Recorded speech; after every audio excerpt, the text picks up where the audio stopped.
This is the Troll Patrol, live with Justin Freakin.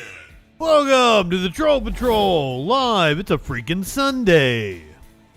Had to look around, I was like, are my lights on? It doesn't look like it's neon pink in here, but apparently they are. I just got a lot of sun in here. Good evening, welcome. It's a Sunday, and I'm not high enough for this shit. Hope everyone enjoyed the White House Correspondents' Dinner coverage last night. Someone who didn't was apparently former President Donald Trump. I have heard through the grapevine that he had a shit fit over the White House Correspondents' Dinner coverage. I don't know why. I thought Colin Jost did a good job until he got all shit-lib at the end. DJ Dub, Warlord, Princess Kimberly. You say I'm bald, but like my hair's growing back. I don't know what you're talking about. We're getting there. There's hair again. I'm down with the thickness over here. Now I gotta fix my hair up. It's in the weird spot between being long and short. I miss my long hair. When that weed graphic pops up, I get so sad. I was like, my hair was so luxurious.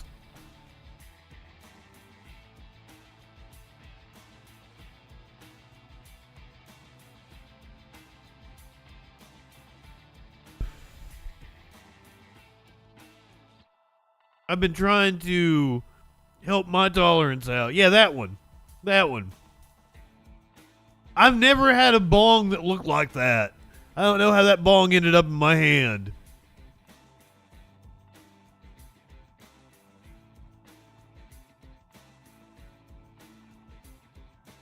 I'm very flamboyant. I tend to have bongs that are very flamboyant. This is one of my favorites. Of course, I got the shiny silver one right now. I really like this one. Purgatoris. It is your friendly neighborhood news gimp. I believe news gimp. News gimp is something new since I got banned from Twitch, right? You guys came up with that like last summer. Clinically came up with that. Did you say cock? I don't even know. I went to pull up a picture. I don't even know what the fuck picture I went to pull up.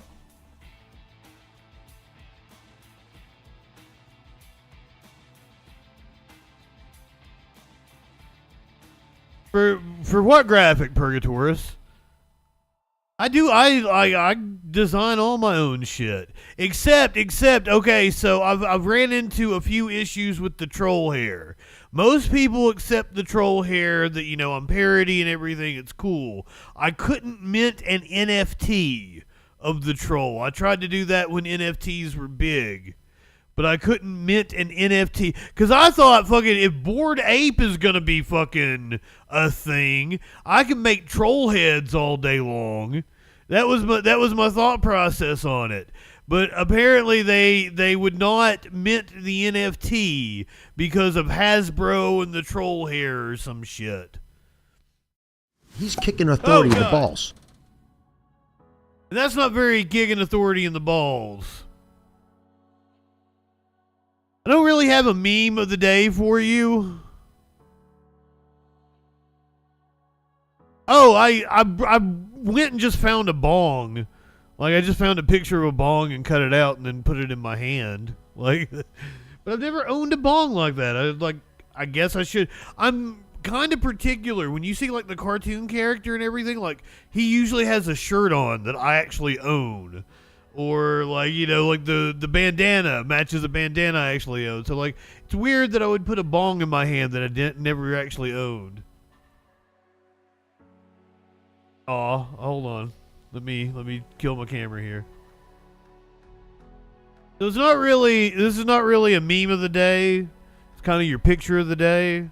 This was what was printed on the ship that crashed into the bridge in Baltimore. No safety. Smoking first.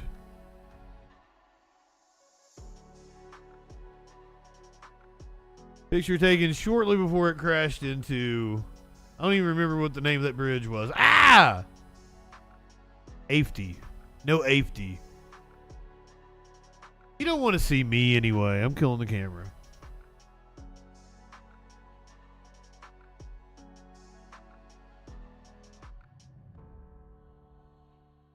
I've been going around saying hi to everybody on the Twitch, you know, now that I'm back and everything. It is amazing to me the number of people that, like, just aren't there for their streams. They're just, like, playing a video and aren't there. Why is that a thing? I'm sorry. I'm just an old man yelling at a cloud. I don't understand these things. Prancing Goldfish, good evening. Venus, how are you, my friend? Clinically, did I say hey to you? I think I did. Princess Kimberly, always a pleasure. Let's find out what that news be doing. We got a lot of news to talk about tonight. Apparently, there was a meeting in Mar-a-Lago this morning with Donald Trump and a certain someone that might be surprising to you if he is possibly meeting with him about a VP slot. Of course, the thing everybody wants to know about is the continued protests on college campuses across the United States. Fights broke out today at UCLA as more people were arrested. Hundreds have been arrested in protests across the country. Eric Adams, the mayor of NYC, defending the police crackdown at Columbia. Meanwhile, let's hear from some of the students at Columbia themselves. Student journalists at Columbia say that the national media getting it fucking wrong. Heartbreaking footage from a doctor on the front lines in Gaza. We're going to hear from a relative of a hostage taken by Hamas. Don't say I'm not fair. You can't accuse me of not being fair. We're going to cover all sides. We condemn Hamas on this channel. We condemn. If I could, I'd go up to Hamas and I'd give Hamas a titty slap. A titty slap! Give me those titties, Come on now. Give me those titties, Hamas. What the fuck is wrong with me?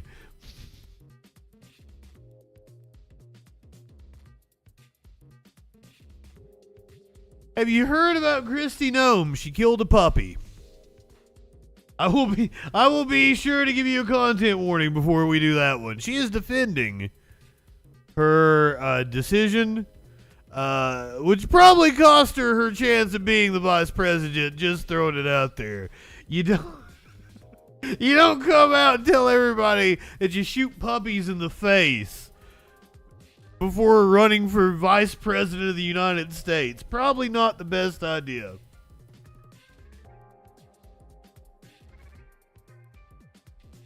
You can be in support of a genocide, of ethnic cleansing of probably 50,000 Palestinian people, maybe 60, 70,000. You can be totally in support of that, killing babies, journalists, teachers, doctors. Be completely in support of that, but the moment you start talking about shooting puppies in the face, you're gonna lose the white women in America. You're gonna lose pretty much anybody. I'm pretty sure most of the population is anti-puppy killing. I've even seen fucks defend it and say, well, it was 18 months old. It wasn't really a puppy. Go fuck you. This cat is 14 years old. It's still a kitten to me. And I see a puppy. It could be a old, decrepit puppy out on the street. It's still a puppy to me. It's still a baby. I'm still gonna go goo goo gaga. I'll dump a human child in a waste basket without thinking twice, but I'm gonna go up and I'm gonna baby a dog to death. Not literally to death. I'm not Christy Gnome. A teen shot 10 people because it's just another day.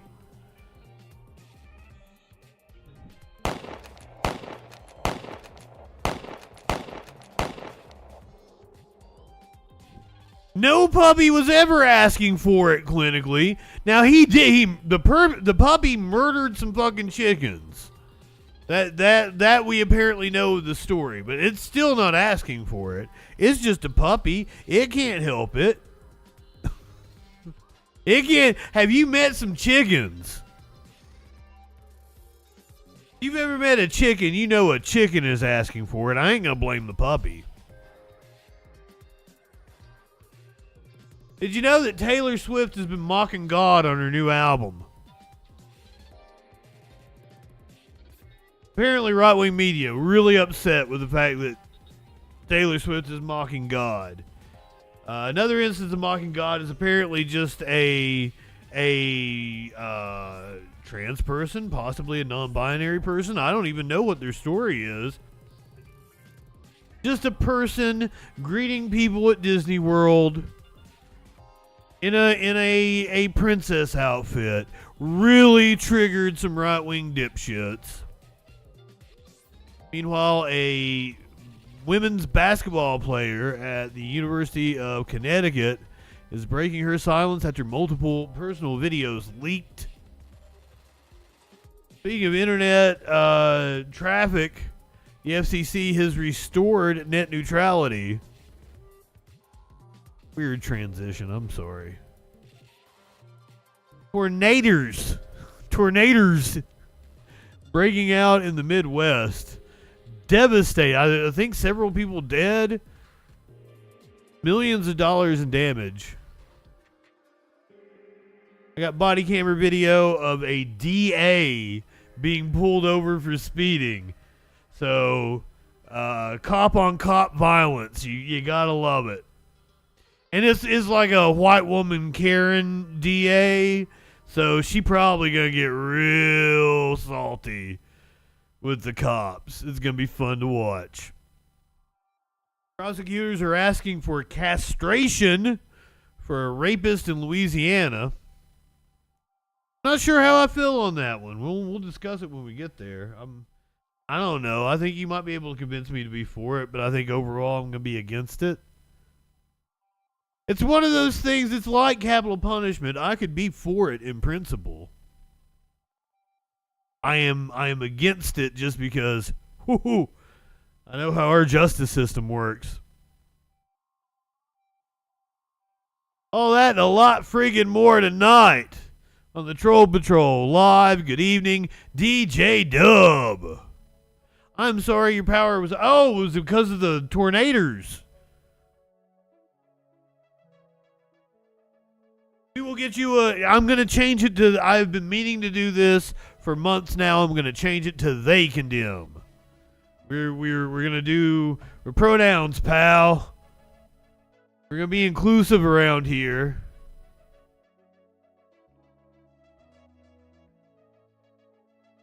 Why are you telling me to get wrecked? What'd I do? I didn't do anything. I don't think. Not yet. Give it time. I'm sure I will tonight. I've been on a roll. Apparently, I'm very problematic nowadays.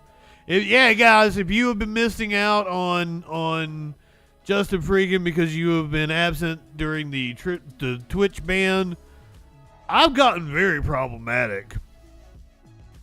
You might not want to stick around and find out.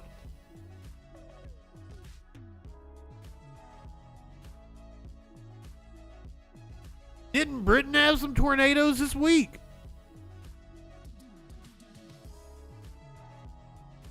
Well, that's on you if you don't condemn.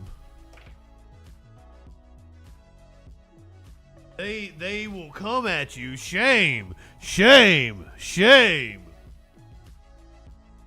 A little baby tornado. Okay. I thought I saw you guys got tornadoes though this week. Or maybe it was last week. It could have been last week. Find out what that news be doing.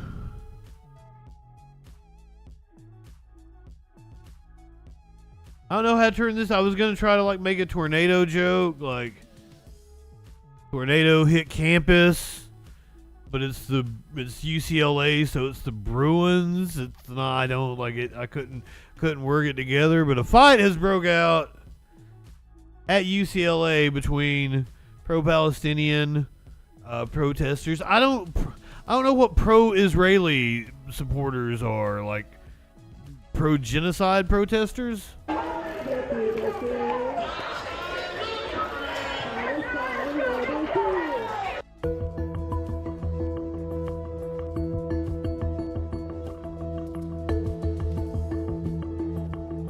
Fights broke out at UCLA as pro-Palestinian and pro-Israeli protesters gathered on campus on Sunday morning.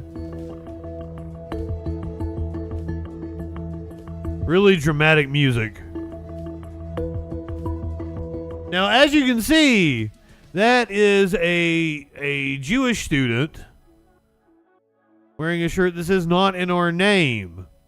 I was not aware. I knew a large chunk of the protesters were Jewish. Apparently, like, possibly a majority of the protesters have been Jewish on these campuses. So, good on them.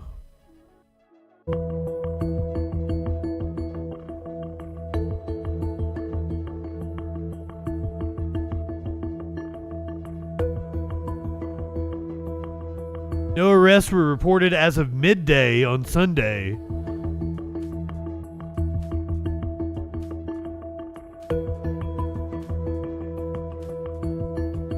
And you've got to wonder how many of the people there waving Israeli flags aren't actually Jewish or actually Christian Zionists, which make up the majority of the support for Israel, which is absurd. Apparently, Warlord is seeing Jews everywhere. That sounds really bad. You should probably seek help, or not at least not say that in public.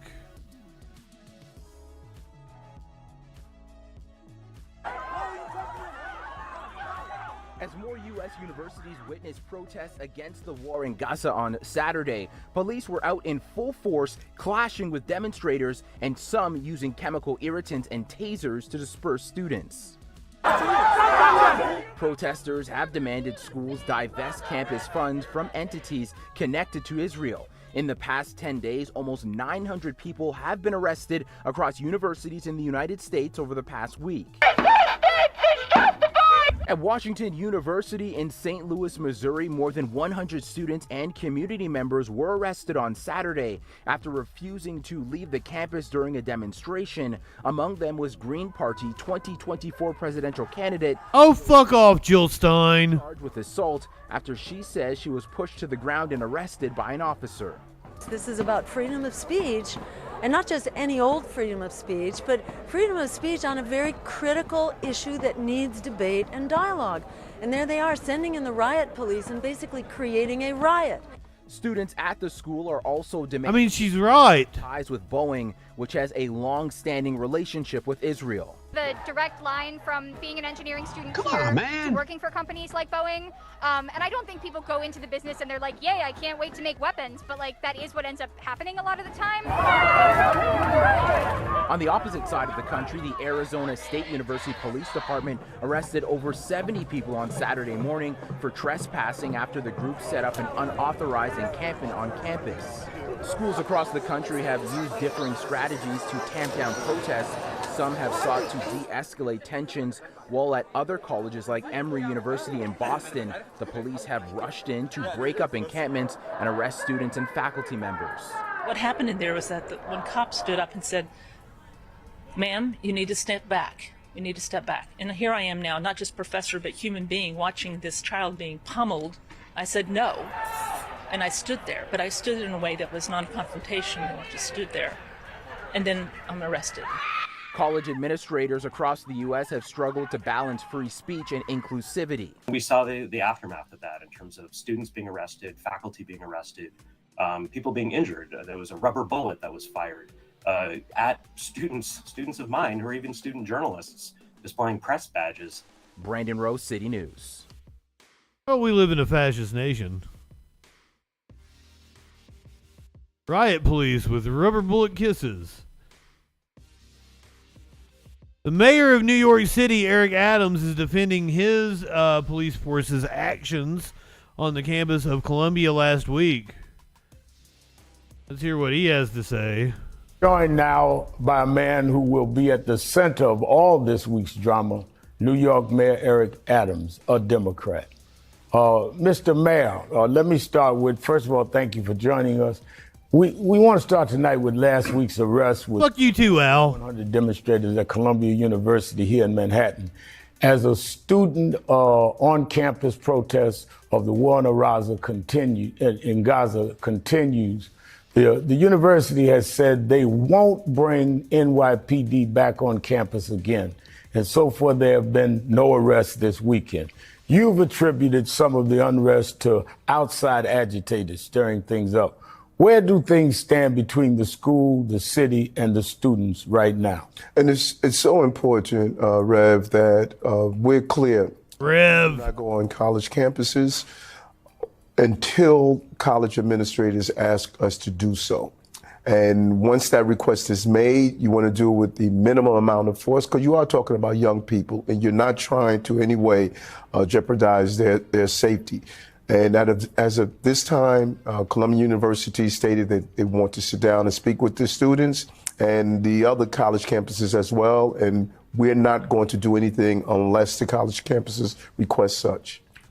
And the issue that troubles some of us, and me included, is the issue of free speech and the issue of students having the right to stand up. And frankly, the original demonstrations I agree with in terms of dealing with what's going on in Gaza, people starving, people that are innocent being harmed, as I was against the attacks on Israel on October 7th. But let's move to the criticism many have made. Al Sharpton condemns. Ocasio-Cortez accused NYPD of sending in a controversial police unit, which she called a counter-terror unit, to clear out the Columbia encampment. Now, this unit developed a reputation for violence during the George Floyd protests, which I was involved in, and I have a problem with the unit. Here in the city, this happened just 4 years ago. And last week, when several demonstrators were arrested at a rally to end the U.S. funding of Israel's military, we saw reports that NYPD officers struggled to transport those demonstrators using New York City buses because city bus drivers refused to do so.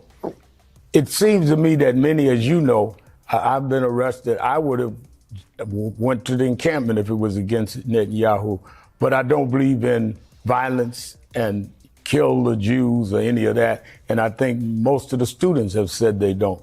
What's your... I assure you that every student is against the killing of Jews. This is just like an absurd straw man that keeps getting thrown out there.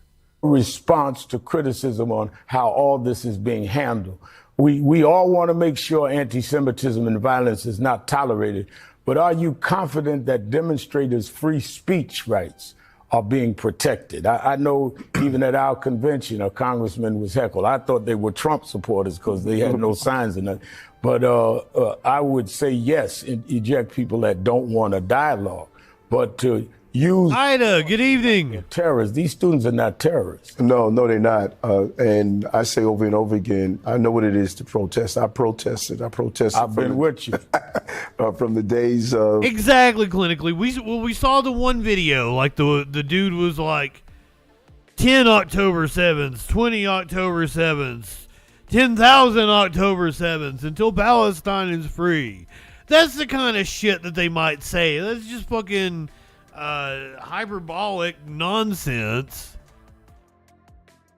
The apartheid dismantling through other. I marched also with George Floyd. I was a part of many of those marches. Oh, fuck off. Two could be abused. When you send in a strategic enforcement unit, is because it's an assessment of what you're dealing with. We first went in with community affairs officers who have on windbreakers jackets to try to communicate with the students and give a substantial amount of time for them to disperse based on what the school stated. But when you look at what happened at one school, NYU, an example, bottles were thrown, chairs were thrown. You look at the helmet of one officer that was dented. So our goal is his helmet was dented. The lives of those officers or students in jeopardy. You want to use the minimum amount of a force and equipment to carry out the execution. And I think some of the students have said they're not for violence, they're not for the hate speech. You know, when in the late 80s, I left a group because they said we don't want whites at rallies anymore. That's when I started National Action Network. You were one of them to help me to do it. But at the same time, we should stand up for what is right for people in Gaza and in Israel. But I just wanted to clear that where we are now. Good job, Lester. Oh, well. Pleasantly surprised. I'm a little upset about the way the mainstream media has covered the student protest, so why don't we get a first-hand account? Drake, good evening. Here are some student journalists from Columbia giving their assessment of what is actually going on. Columbia students are continuing to protest today after University President Dr. Manoush Shafiq dropped a midnight deadline for protesters to abandon their encampment. Manoush released a statement at 11 p.m. last night saying, quote, "Talks have shown progress and are continuing as planned. We have our demands, they have theirs." Students say they won't leave the encampments until the university agrees to financially divest from companies that do business with Israel. Reasonable. Is mounting criticism from students, faculty, politicians, and donors after over 100 student protesters were arrested. The University Senate is scheduled to meet today to vote on a resolution that expresses displeasure with her decisions. Columbia Spectator journalist Emily Forgash has been reporting on the ground of Columbia University throughout the protests and joins us now. Thanks for being with us. Drake, you're right about that, and it's wild. So I want to get into some of the aftermath of these arrests of 100, I think, plus students, some professors as well. Has this shifted any sentiment of people who were initially critical of the encampment? Has this changed anything, the response by calling the police in and the police's behavior? So the police were called in by Manoush Shafiq the day after the encampment started. So last Thursday, Shafiq authorized the police to come onto campus, and that's when the arrests were made. And the encampment had started just over 24 hours beforehand. And there were hundreds and hundreds of spectators to the police coming into the encampment and arresting the students. And very shortly after everyone watched this happen on campus, the people that were watching kind of replicated the encampment on the other side of the South Lawns on Columbia's main campus. And so I would say that kind of watching your fellow peers get arrested and everyone kind of rallying around and seeing that definitely created a different environment on campus after that point, where people were a little bit more, I would say, committed to the cause. And the encampment that is now on the west side of South Lawns is still there today. Some of the mainstream media coverage of the encampment has accused some of the students of violence, some outside agitators of violence. Have you personally witnessed any incidences of violence, or is the university more upset just about the fact that there is this physical encampment that might be impeding other students from using public spaces? So when Shafiq authorized the NYPD to come onto campus, in her statement, she said that there was a clear and present danger, and that's why she was authorizing the police to come onto campus. The police chief, though, after the fact, said that the encampment itself was very peaceful and that the students were expressing themselves in a peaceful manner. Spectator itself has reported a number of incidents from protests that are outside the gates of Columbia's university, including a protest that happened last night. So there have been incidents of aggression and sometimes violence and hatred in the protests that are outside Columbia's campus. Columbia's campus right now is locked to only people that hold Columbia University IDs. And so that's not to say that the people in the outside protest are 100% non-affiliates, but those are mainly non-affiliates in those outside protests, and that's where Spectator has reported most incidents. But there have been a few incidents on campus near the encampment. The encampment itself, I would say, is largely peaceful. It sounds like a lot of other universities have joined in after Columbia's encampment in form of protest really led the way. Now, all of these protests nationwide have gotten the attention of Benjamin Netanyahu, who's made a statement about it, calling the protests something that can be compared to the demonstrations in Nazi Germany during World War II. Insane. What do you make of this? As a student, a lot of students on campus are... You know what Nazis did in Nazi Germany in World War II? Accused the other side of what they are doing.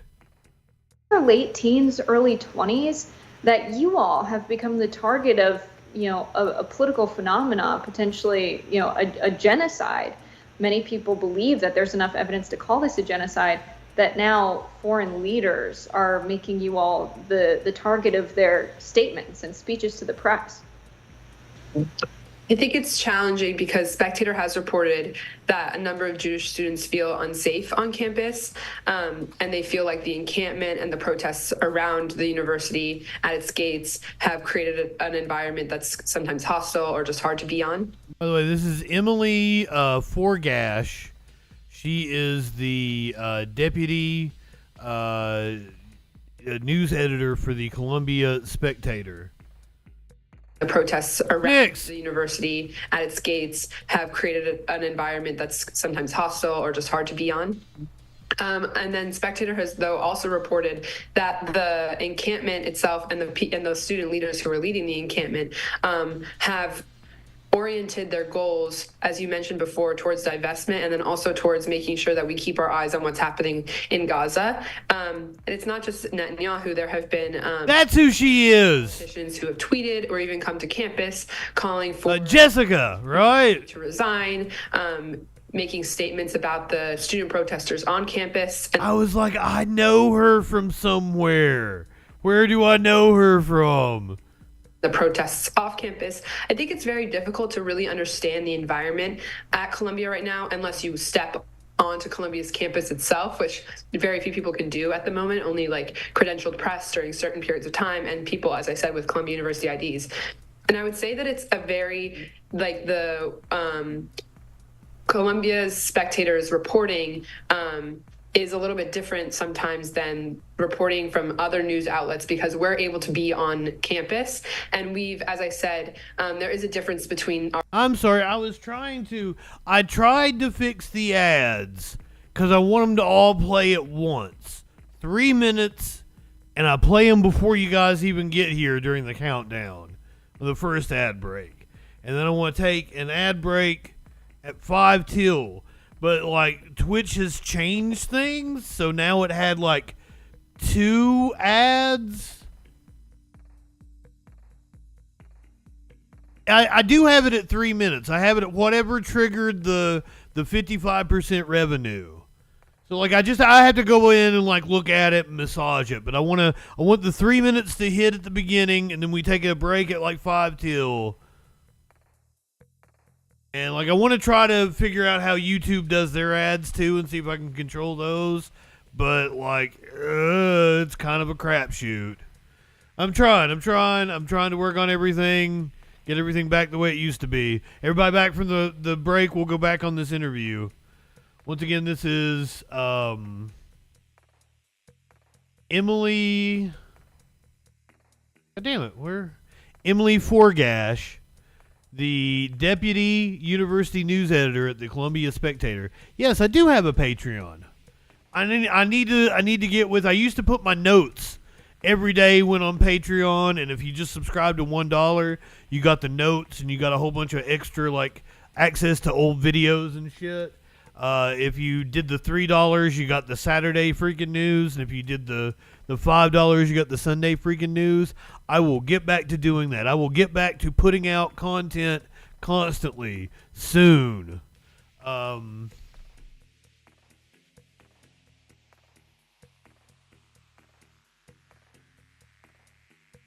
All the links should be down in the description. Apparently that didn't... Oh, I misspelled it. That's why it didn't work.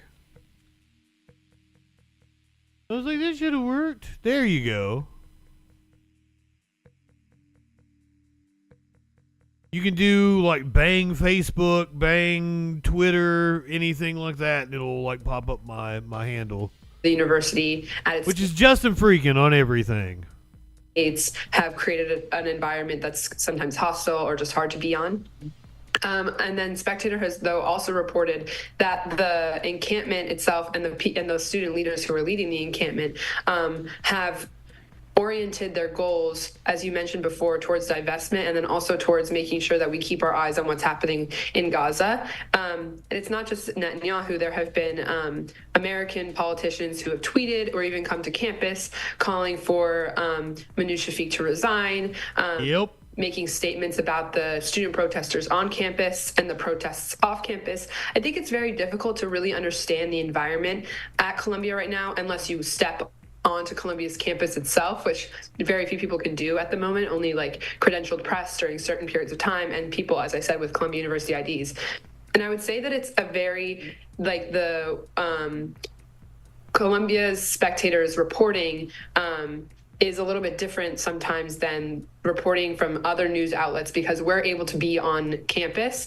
And we've, as I said, there is a difference between our reports of incidents that many people refer to on campus in the encampment versus off campus. So I think that distinction is important to make. So the president of Columbia, Manu Shafiq, has said that while the students have their demands, which as we've discussed are mostly surrounding divestment, as well as having the university perhaps make stronger statements in regards to what's happening in Gaza, she says that the university has its demands as well. Do you have any sense of what the university's demands are? Are they mostly related to the disbursement of this encampment? Spectator hasn't yet been able to report exactly what those demands are, but certainly the university is working towards trying to disperse the encampment because, as I said, a number of students have said that the encampment makes them feel unsafe. Manu Shafiq testified in Congress last Wednesday, and much of what she talked about was regarding anti-Semitic incidents on campus, and that's what a bunch of the lawmakers were asking her about. And I definitely think that's front of mind for her administration, a number of students, as I mentioned, also the politicians that I mentioned. And so I think making sure that everyone feels safe on campus is probably part of their demands. But then also the university has announced that the people in the encampment have complied to a number of their requests, such as having a New York Police Department officer go into the encampment and make sure that their activities are completely safe, which the people in the encampment allowed to happen. So there has definitely been like... Make sure they ain't smoking any pot. And the deadline keeps getting extended back more. So we'll kind of have to see when the negotiations end what exactly the university wants to happen. Now, the SIPA or SIPA school within Columbia University decided to create a task force addressing both anti-Semitic hatred and Islamophobia back in November. Have you seen Islamophobia on campus as well? And also, have you seen any impact of this task force or any failure? Goddamn right, I'm not high enough. Islamophobia on campus that may have led to students taking an escalatory step to create this encampment? So the university itself created a task force on anti-Semitism before the encampment started last week. As you mentioned, it was just shortly after October 7th.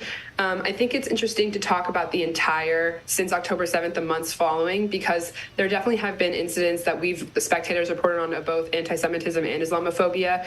We've released a number of articles regarding student experiences on both sides and how they feel on campus all throughout this conflict, not just within the past week. And so there have certainly been instances of that we've reported, like reportable instances. I would say that there is definitely a sentiment of confusion around kind of what the task force on anti-Semitism is currently doing. And then there has certainly been a reportable sentiment that students feel that the university isn't doing enough to address Islamophobia on campus, and that it's more oriented to addressing anti-Semitism, especially within the past week, and especially since, as I mentioned, Shafiq testified in Congress. That was a main part of the conversation. And so that testimony was absurd. That it's kind of that the university is unevenly addressing the problem of who is feeling unsafe on campus, especially in terms of like the administration's rhetoric around the issue. I'm not super familiar with Columbia's class schedule, to be honest, but I have read reports that you all are heading into finals season. Have you done any reporting or talked to any of the students who maybe aren't affiliated with the protest and what potential impact this is having on their ability to prepare for finals and kind of what the larger academic atmosphere looks like right now with this encampment on campus? Sure. So starting on Tuesday of this week, the University of Columbia's Morningside campus became hybrid, meaning that students who don't necessarily feel safe coming to classes right now have the option to join classes remotely via Zoom. And that has definitely taken place. There have certainly been students in classes who have taken that option, but I will say that there have been many students who are still going to classes in person. Our last day of classes is this upcoming Monday, and so that remote option is still available for students. And there are students who are not. The last day of class is a Monday? That seems odd to me, but I don't know. I would assume that you would finish a whole week, and then it would be finals week.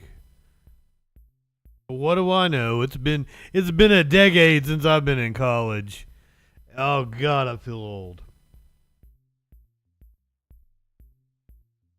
Here's the content warning for this. Why might all the students across the country be protesting the war in Gaza? Why might people be willing to put their lives on the line, be arrested, have police slam them down to the ground? Something horrific's probably going on, right? We're going to look at a U.S. doctor's shocking video from a frontline hospital in Gaza. Warned of looming famine in northern Gaza, where it says 70% of the population is facing catastrophic hunger. Tonight, Israel's military has said aid deliveries will be scaled up in the coming days and that the issue is a top priority. It comes after 7 months of war in which more than 34,000 people in Gaza have been killed, according to the Hamas-run Health Authority.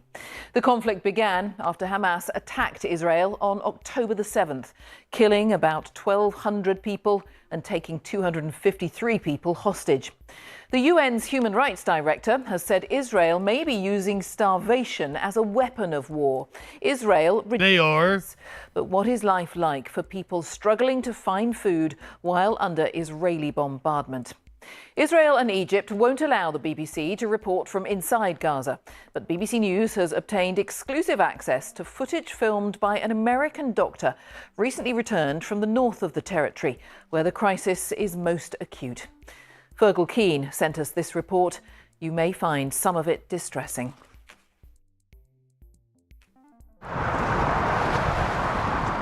This is the story of a doctor who travelled to hell.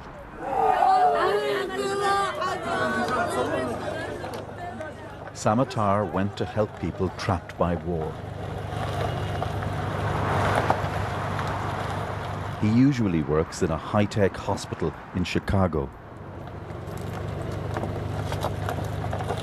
In Gaza, his skills and mental strength will be tested to their limits.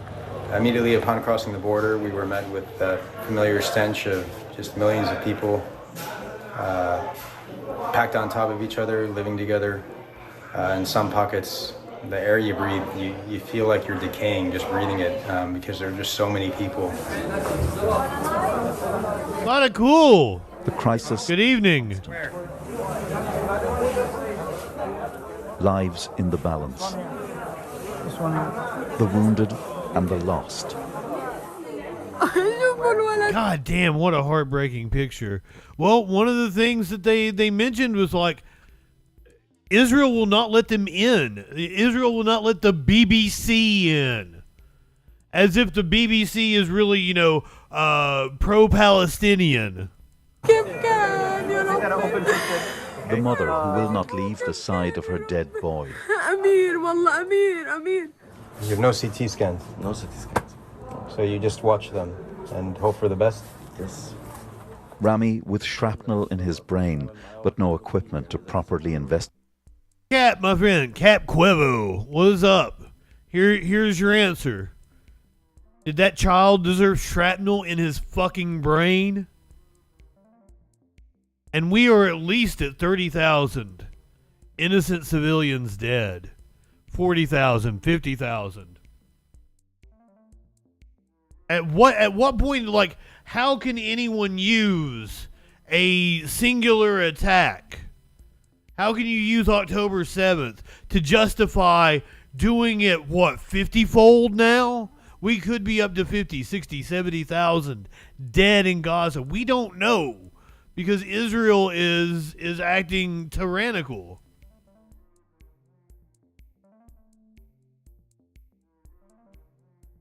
Who said anything about justifying Hamas? I condemn! He condemn. Are you trying to have a good faith conversation, or are you being disingenuous, my friend? We're happy to have you here and have a talk with you. But I don't understand how anybody could ask that question. Who is justifying Hamas? I am against violence. In pretty much all instances, I'm pretty pacifist.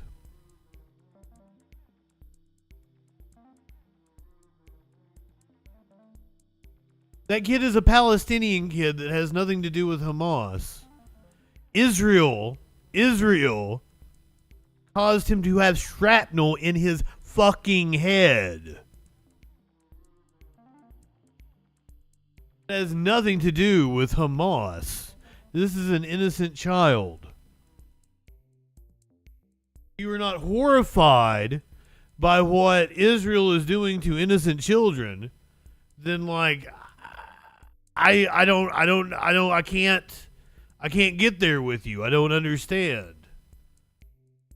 Hey, Smager, good evening. Somebody else, Mox snuck in here, didn't you? Mox, good evening. I have no indication. The journalist in me has no source that says we're in six figures. We could very well be in six figures. I feel like I'm being fair by saying 50, 60,000 at least.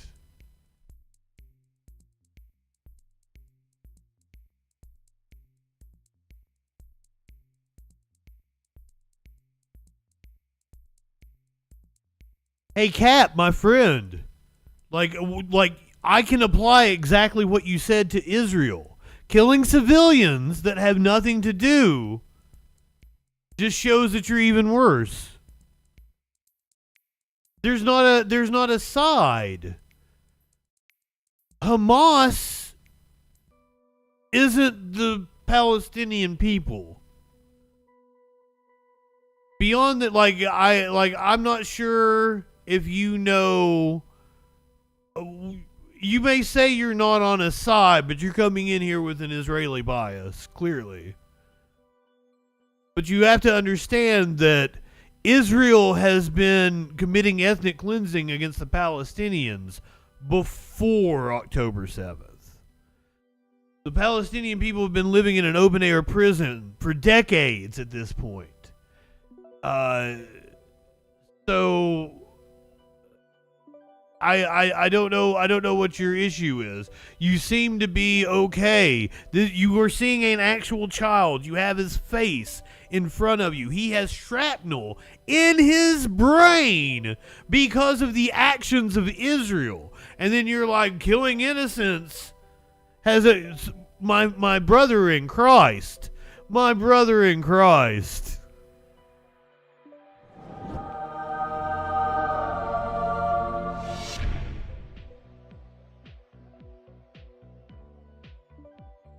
Israel is killing innocent people. Israel's killing innocent women, children, babies. Only one side has power cap. Israel is occupying Palestine. And their people are in captivity. Do you understand that? There's not a both sides.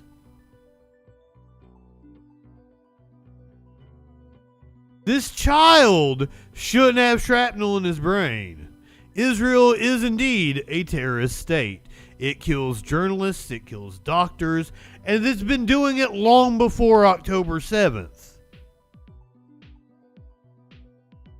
You understand that Israel killed an American journalist just 2 or 3 years ago.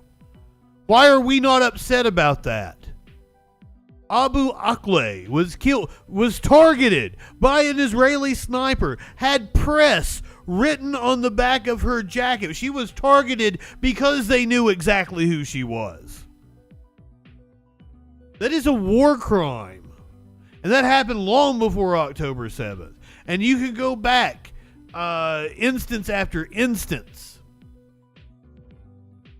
of Israel committing war crimes against the Palestinian people for decades. So my apologies, my friend. I hope that answered your question. I apologize that people have banned you from other chats and didn't answer your question if you're coming at this in good faith. And I am happy to give you that answer.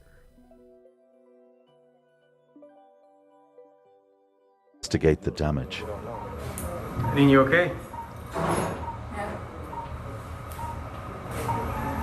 Long day. It is the great paradox of all war that in the midst of slaughter, so many will risk their lives for humanity. The doctor whose daughter was killed comforts Rami's mother.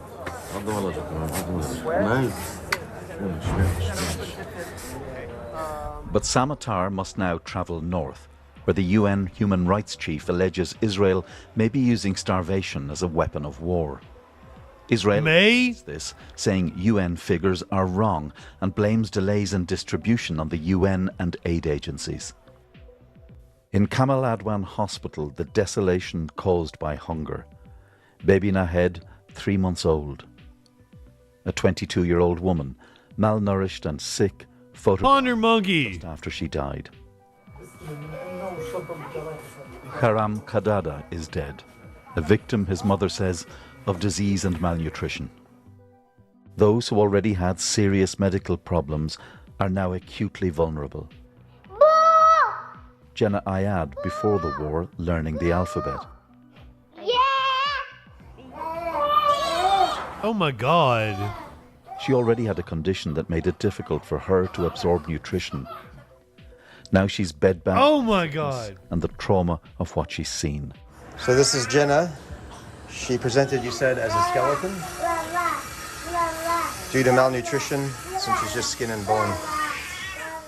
A child Sam had to leave behind, like so many others in this war. Jenna's mom came to me and... No, stick with us, Hayes. We're coming with you. I want to take a chance to educate somebody. We're staying. And it's because the convoy was only approved for the delivery of food and fuel and not for taking any patients back. But memories of war have their own way of following, as Sam knows well. I left a piece of my soul in Gaza, and I do hope to go back. I'd say it's the best time of my life, but the worst time of my life. Best time because of the people, but the worst time because of all the horrors you witness. Oh, I know. Managed to organize Jenna's evacuation to the south. Today, our cameraman visited and found a child whose sickness, made worse by war, has left her mother feeling hopeless. Oh, this is heartbreaking. What can I do? She can't be treated, and her mental state is very difficult. She doesn't talk at all whenever anyone talks to her. Her situation is bad, and as a mom, I cannot do anything. In all of this, it is hard to speak of hope, except to know that Gaza's medics keep going, the steady light of decency. Fergal Keane, BBC News, Jerusalem.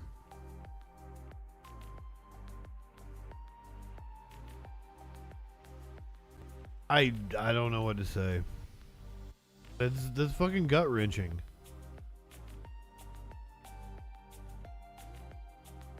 I am against that. Am I against the killings done by Hamas? Yeah. Did I make jokes about the fact it happened outside of a concentration camp? Fuck yeah, I did.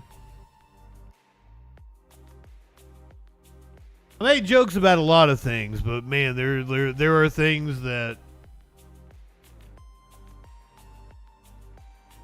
I can't joke about genocide.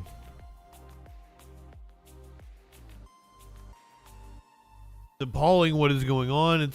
And this one, like, there are other cases of genocide happening around the globe. You know, there's the case of the Uyghurs in China. You've got Hindus and Muslims going at it in India. You've got multiple African countries ethnically cleansing populations, but the reason this one is such a topic is because it's directly funded by our tax dollars. You know, it's not like we're ignoring Chad or Nigeria. It's that, like, you know, policy that we technically have a hand in because we are a democracy is at play with this specific one. And how intrinsically integrated Israel is into so many facets of our culture, including cop culture, as Venus mentions. Fucking all these ex-Mossad motherfuckers that come over here and train our cops to be like brutal assholes, and to think about every encounter with a U.S. citizen as if they're in a war zone and could be killed. Every citizen is armed. No, that's not the way I read the Fourth and Fifth Amendment. I don't think a cop should consider every citizen that he encounters could be a killer that's armed. And we have been complacent for decades, and that was something when I became politically aware, when I became woke. Jason says we live in a Jason society. That's what I was just going off about. This goddamn world that we're living in. When I became politically aware at the end of my high school years, beginning of my college years, when I got woke. And it really was token get woke. That's what did it to me. That was the pot. Jason's here. We're going to have to get high. I told my parents that they were complacent, that they were doing a disservice to the country by not, participating. Goddamn right. Thank you.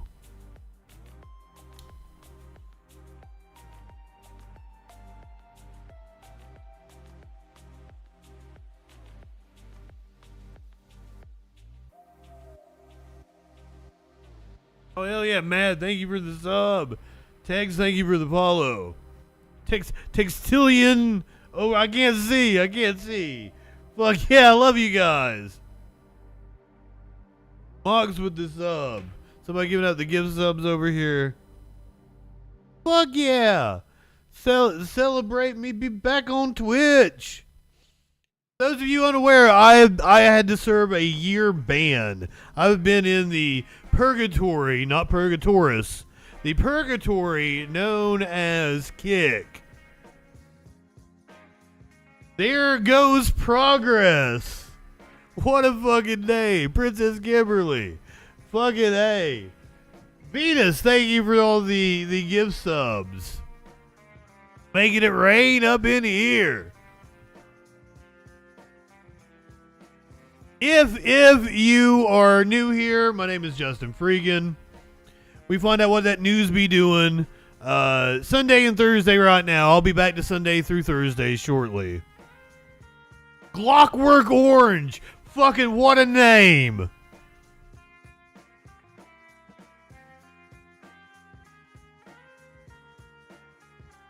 It's going well, but you came in like I was Socialist Aunt. Good evening. Jason is a perfectly fine person to spend your budget with. I encourage it. I also like I don't encourage you to sub to me. I do well for myself as a video editor. All I have to do is actually do my work, and I do just fine. So no need to be throwing shit around unless you just want me to stream all the time, and I guess I'd do that. What that news be doing indeed. I was getting ready to get back to that. So we just covered, we watched video of a doctor in Gaza.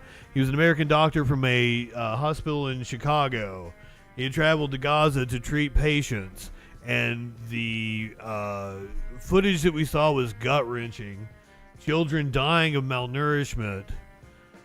Child with shrapnel in his head. Back home, we are going to hear from a relative of a person taken hostage by Hamas. I am totally not cool with hostage taking. I do indeed condemn that. He condemn. The Biden administration is once again trying to restart ceasefire negotiations between Hamas and Israel. And tonight, only CBS 2 is talking with a New York City man whose brother-in-law was seen in a video released by Hamas. CBS 2's Derek Waller joins us now with the latest developments. DJ Dub, thank you for the gift sub. Tonight, we are actually hearing from two relatives of the two people featured in those propaganda videos we first showed you on Saturday. Their families are hopeful that Hamas making these videos means a deal to release them could still be on the table. I do think a deal can be reached. I mean, we know that. A deal was reached in November. Dozens of women and children were released. Speaking on Face the Nation this morning, Hannah Siegel, the niece of American citizen Keith Siegel, reacted to seeing him in this Hamas propaganda video released over the weekend. We've always believed that he's alive. We have to believe that he's alive. And his wife, my aunt, Aviva Siegel, who was held for 52 days, released in the deal that took place in November. She was with him, and so we knew when she came out, she told us that he was alive. But this is the first time that we're seeing him, that we're hearing him. It's surreal. Israeli hostage Omri Moran was also shown in a new video, one of 133 still held captive. His brother-in-law, who lives in New York City, tells CBS 2 their family had no idea that video was coming. It's a mixed bag, both positive and negative emotions. But see that he looks different, that he speaks differently, that the light in his eyes, that his gentle smile are long gone, but he's alive. New video from the war zone shows more humanitarian aid dropping from the sky while fighting continued in the distance. The Israeli army also released video showing the construction of a landing jetty so U.S. troops can more quickly get aid to the millions of Palestinians trapped in Gaza. Meanwhile, Secretary of State Antony Blinken is traveling to Saudi Arabia to try and restart ceasefire negotiations. The White House says President Biden spoke with Israeli Prime Minister Benjamin Netanyahu Sunday, reiterating his opposition to a planned Israeli invasion of Gaza's southernmost city of Rafah, where 1 million Palestinians are sheltering. We've had several staff talks with them. We intend to do that more. They've assured us that they won't go into Rafah. Kirby always looks like a pimple that needs to be popped. What's wrong with his face? I shouldn't make fun of the way people look. I'm sorry. I'm horrible. Go into Rafah.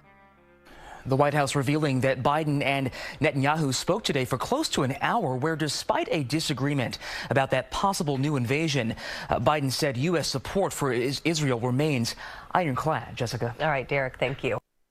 Thank you, Derek.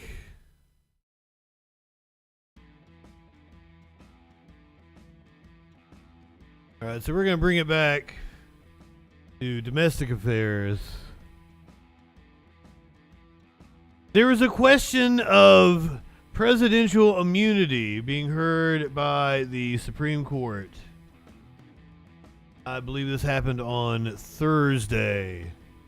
Let's listen to what Ketanji Brown Jackson had to say with Trump's lawyers about exactly what presidential immunity would mean for future executives.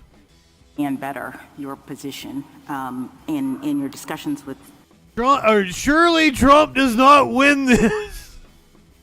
I believe the Supreme Court is trying to delay and help him to make sure that this case, that the federal cases do not get heard before the election. Surely they cannot grant presidents unlimited immunity. It's just it's a farcical idea. Listen to what the lawyers argued. Justice Kavanaugh, it became clear that you are saying that for the private acts of a president, there's no immunity, but for the official acts of the president, there is immunity. Is that your position? I agree with that. All right. So shouldn't be immunity for anything. Is that this sort of difficult line drawing problem that we're having with all of these hypotheticals? Is this a private act or a public act? Is being necessitated by that assumption? Because of course, if official acts didn't get absolute immunity, then it wouldn't matter. We wouldn't have to identify which are private and which are public, correct? That, in fact, is the approach of the D.C. Circuit. There's no determination that needs to be made. Right, but I'm just making, so to the extent we're worried about, like, how do we figure out whether it's private or public, we have to understand that we're only doing that because of an underlying assumption that the public acts get immunity. So let me explore that assumption. Why is it, as a Clockwork, if you like spicy and entertaining, you have come to the right place. I didn't explain to anyone, like, if you need to know my political leanings, it is whatever side, whatever faction gets me closest to my ultimate goal, which is to piss in Representative Dan Crenshaw's open eye hole. If I thought being a Republican would get me to pissing in Dan Crenshaw's eye pussy, then I absolutely would do that.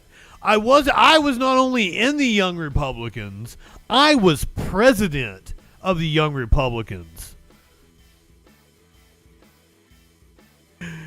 I learned to feel embarrassment. a matter of theory, and I'm hoping you can sort of zoom way out here, that the president would not be required to follow the law. Listen, I will say, I was not president of the Young Republicans because I was like the most Republican-y or something. Like, just the other kids elected me because like one dude really wanted to be it and they wanted to fuck with him. And so they voted for me. It wasn't because like I was really, I mean I was into Republican politics, but it wasn't like I was actually trying to be the president of the Young Republicans. Smash, good evening.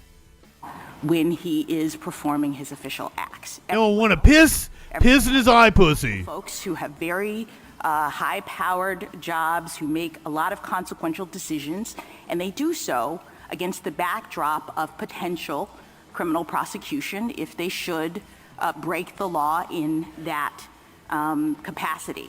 And we understand and we know, as a matter of fact, that the President of the United States has the best lawyers in the world. Okay, Glockwork, you are rather to the right. Explain to me how supposed conservative right-wing judges can come down on the side of the president should have total immunity. How is that a conservative government? How is that a smaller government? Makes no sense to me.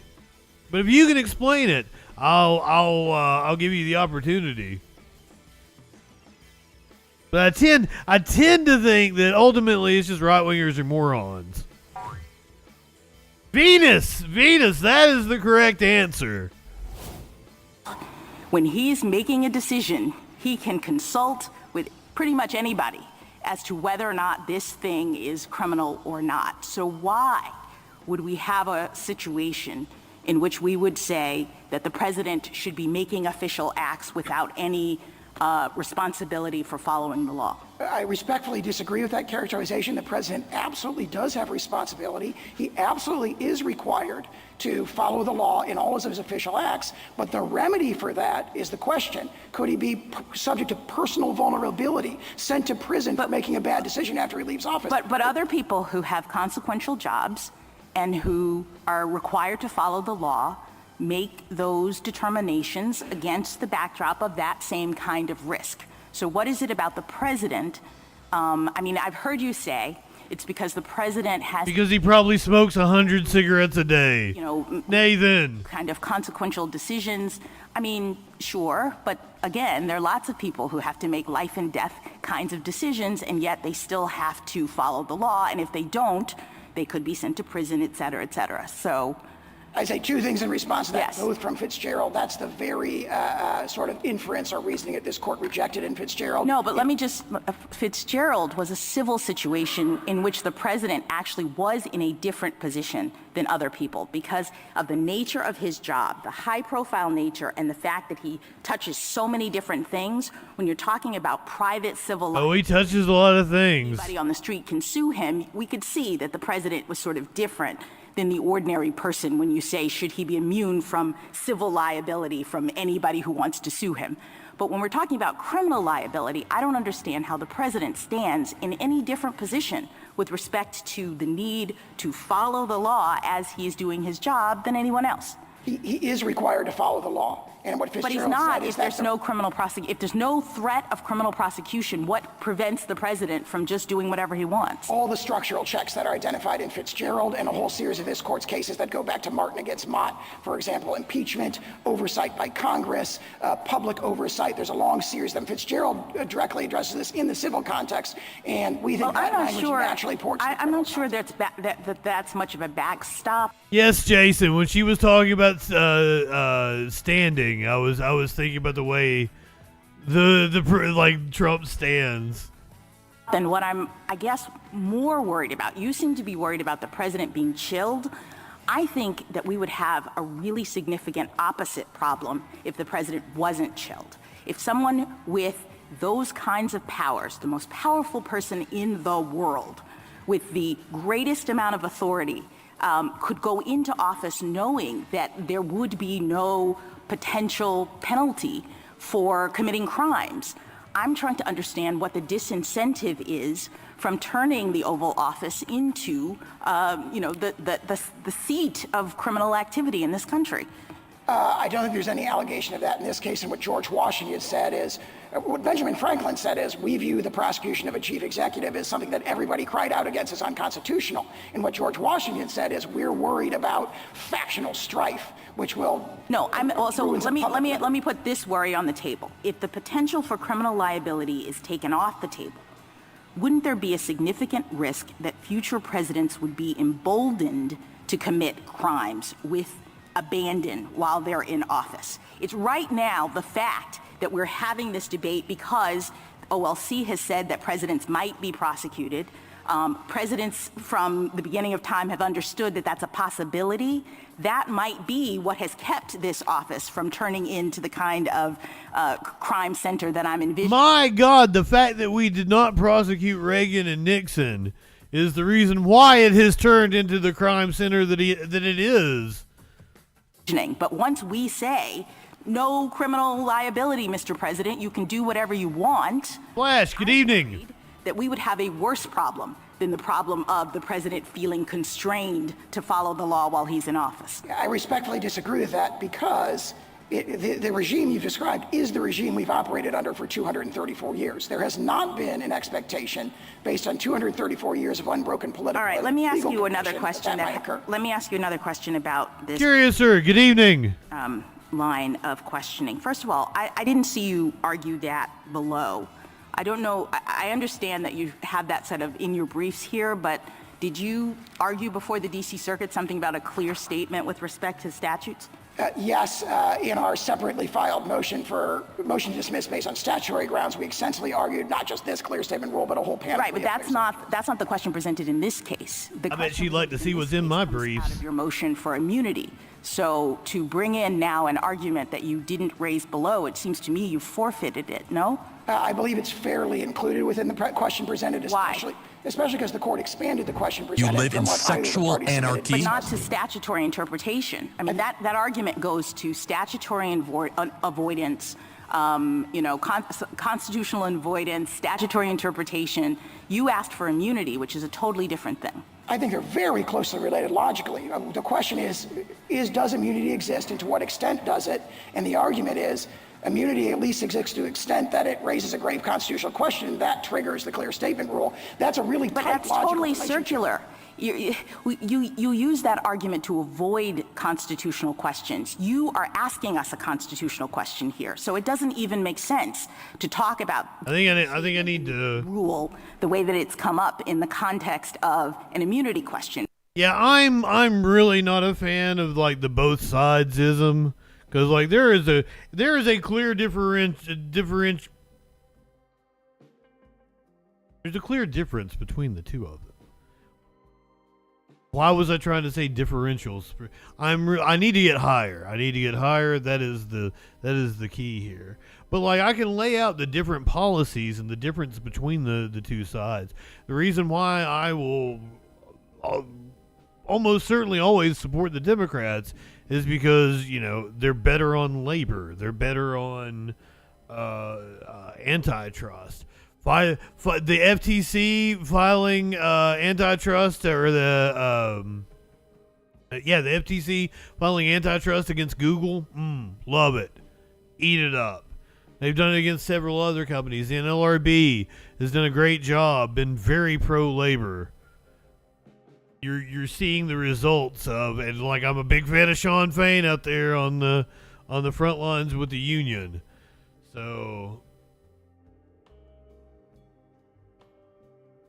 oh my God! So I had a dumbfuck right winger talk about hate speech on Twitter. Like, when you say hate speech, the bar to clear to be charged with hate speech is literally harassment.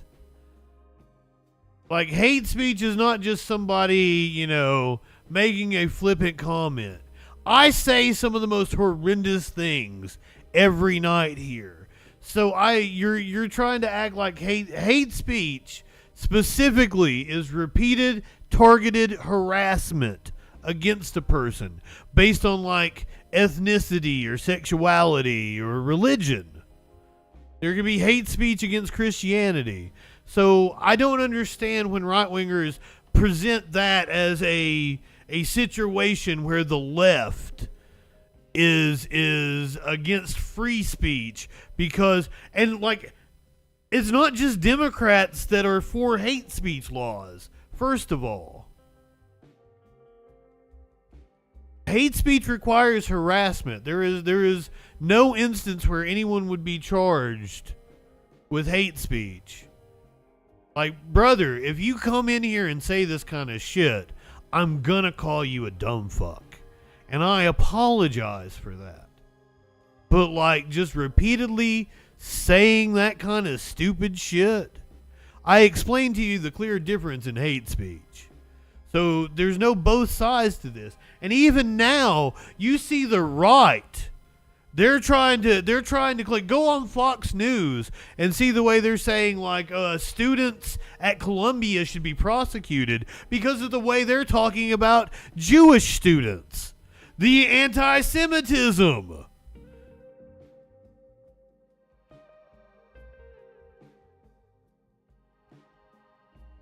I need to pack another bowl, so that's what they call a false equivalency.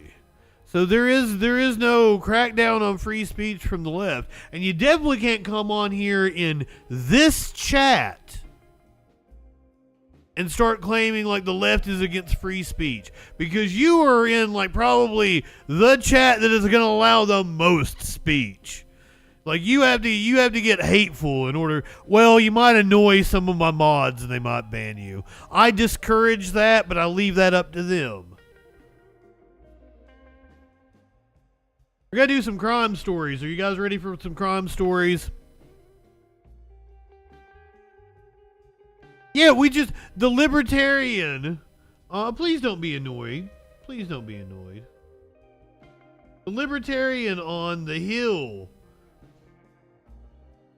got really pissed off that they weren't cracking down on speech enough on college campuses. It was wild to watch.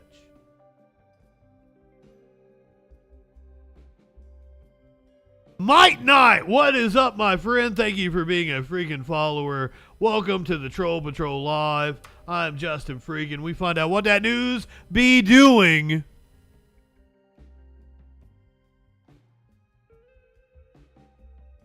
Curiouser gets annoyed at everything, so it's okay. Just overlook her. I still love her though.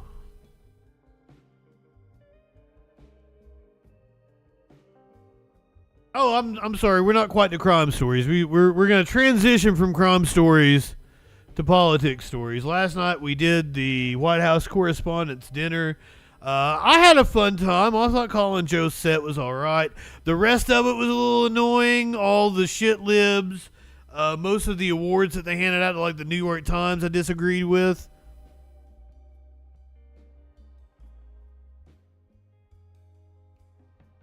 They'll tag on a hate speech charge or something if you firebomb a mosque or a synagogue or some shit. The dude that did the impressions, that was the weirdest yo-yo I've ever done because his Trump was horrible. And then his Mitch McConnell was so fucking good.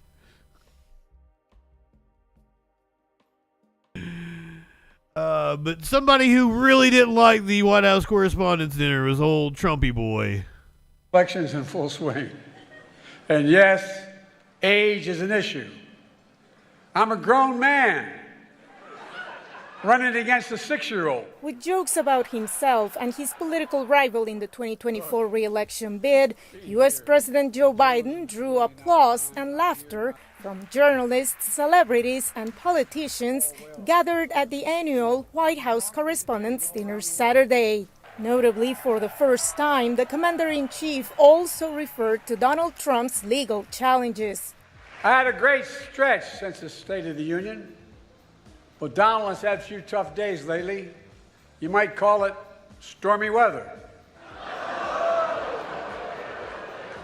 What the hell? Biden was referring to the ongoing hush money trial in New York, where Trump faces 34 felony counts of falsifying business records.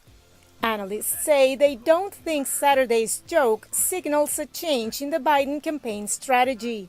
And he did it in a soft way through humor, which I think he might not do it again. Trump has accused this as being orchestrated by Biden in the White House to take out a political rival. He doesn't want to feed that narrative. Early Sunday, Trump weighed in on the White House Correspondents' Dinner. He posted on his Truth social media platform that the event was, quote, really bad, and that Biden was an absolute disaster. Trump is gearing up to hold campaign events in Colin Jost did not bomb. May 1st. On Friday, he reiterated his readiness to debate Biden as soon as this week, after the Democratic president told a radio host he's open to debating his Republican rival later this year. I'm ready, willing, and able.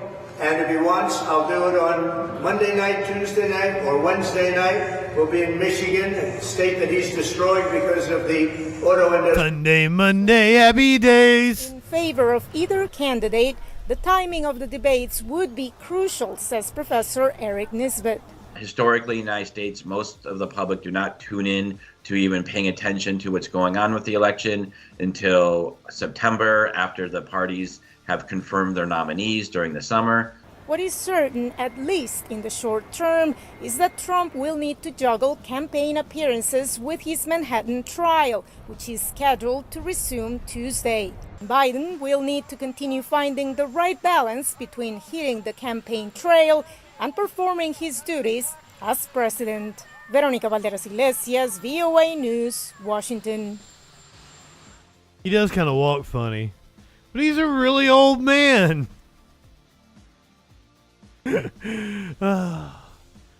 Apparently, this race is really starting to heat up. Okay, so we have an indication. I'm gonna play you Representative Markowitz from Florida, who's gonna tell you that he believes that Florida is in play here in 2024. And I kind of laughed that off, but then I saw this news. Trump was in Florida this morning, meeting with his former rival, Governor Ron DeSantis, several hours on Sunday morning to talk in part about fundraising ahead of the 2024 general election. This is according to several sources familiar with the meeting. The meeting was made at the request of DeSantis. According to a senior Trump source with knowledge of the meeting, it was arranged by a real estate investor and longtime Trump donor, Steve Wickoff. The meeting was first reported by the Washington Post. DeSantis was playing golf at the Shell Bay Club, a private club in Hollywood, Florida, and agreed to have breakfast with Trump, according to a source familiar with the meeting. It's the first meeting between the two men since DeSantis ended his presidential campaign. Okay, since I didn't know that DeSantis asked for the meeting, that kind of changes things. That makes me think that this probably wasn't a meeting about a possible vice presidential pick. I still stand behind my my assessment that he will go with Marjorie Taylor Greene from Georgia, a state that he needs to win.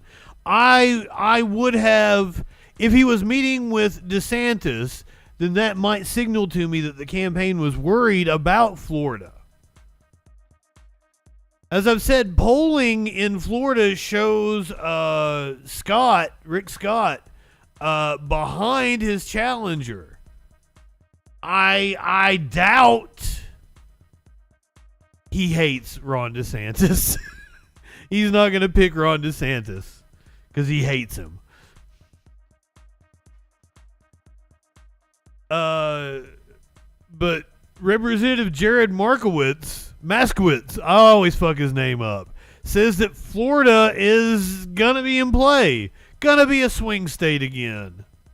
Is the only thing we have in common. My vice president actually endorses me.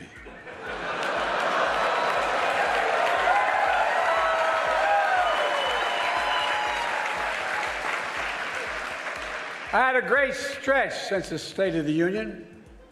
Well, Donald has had a few tough days lately. Oh, we just heard this bit. Stormy weather. What the hell? Yeah, the libs at MSNBC ate that up. Oh, President Biden making a few jokes. He really did hit in the room last night about his rivals, at his rivals' expense at last night's White House Correspondents' Dinner. The president, though, he also got serious, and he warned about the very real dangers of a second Trump term. We played that sound for you, and joining us now to discuss it all is Democratic Congressman Jared Moskowitz of Florida, who was in the room last night. Good to see you. Pleasure. Thanks for having me. Oh, he ate it up. I'm very aware that most people are not following. They don't have the luxury of following all of this the way that we all do. We all, especially when we have young kids, you're a stepmommy. Like, you know, the TV is turned to Bluey. It's not turned to the Donald Trump trials most of the day. I do think, though, that the environment we now find ourselves in, even if you are not watching it minute to minute, there is a generalized sense that apparently that Bluey show is really good. Court of law, that is his context, and whether or not you know the details of it, it puts him in that criminal light.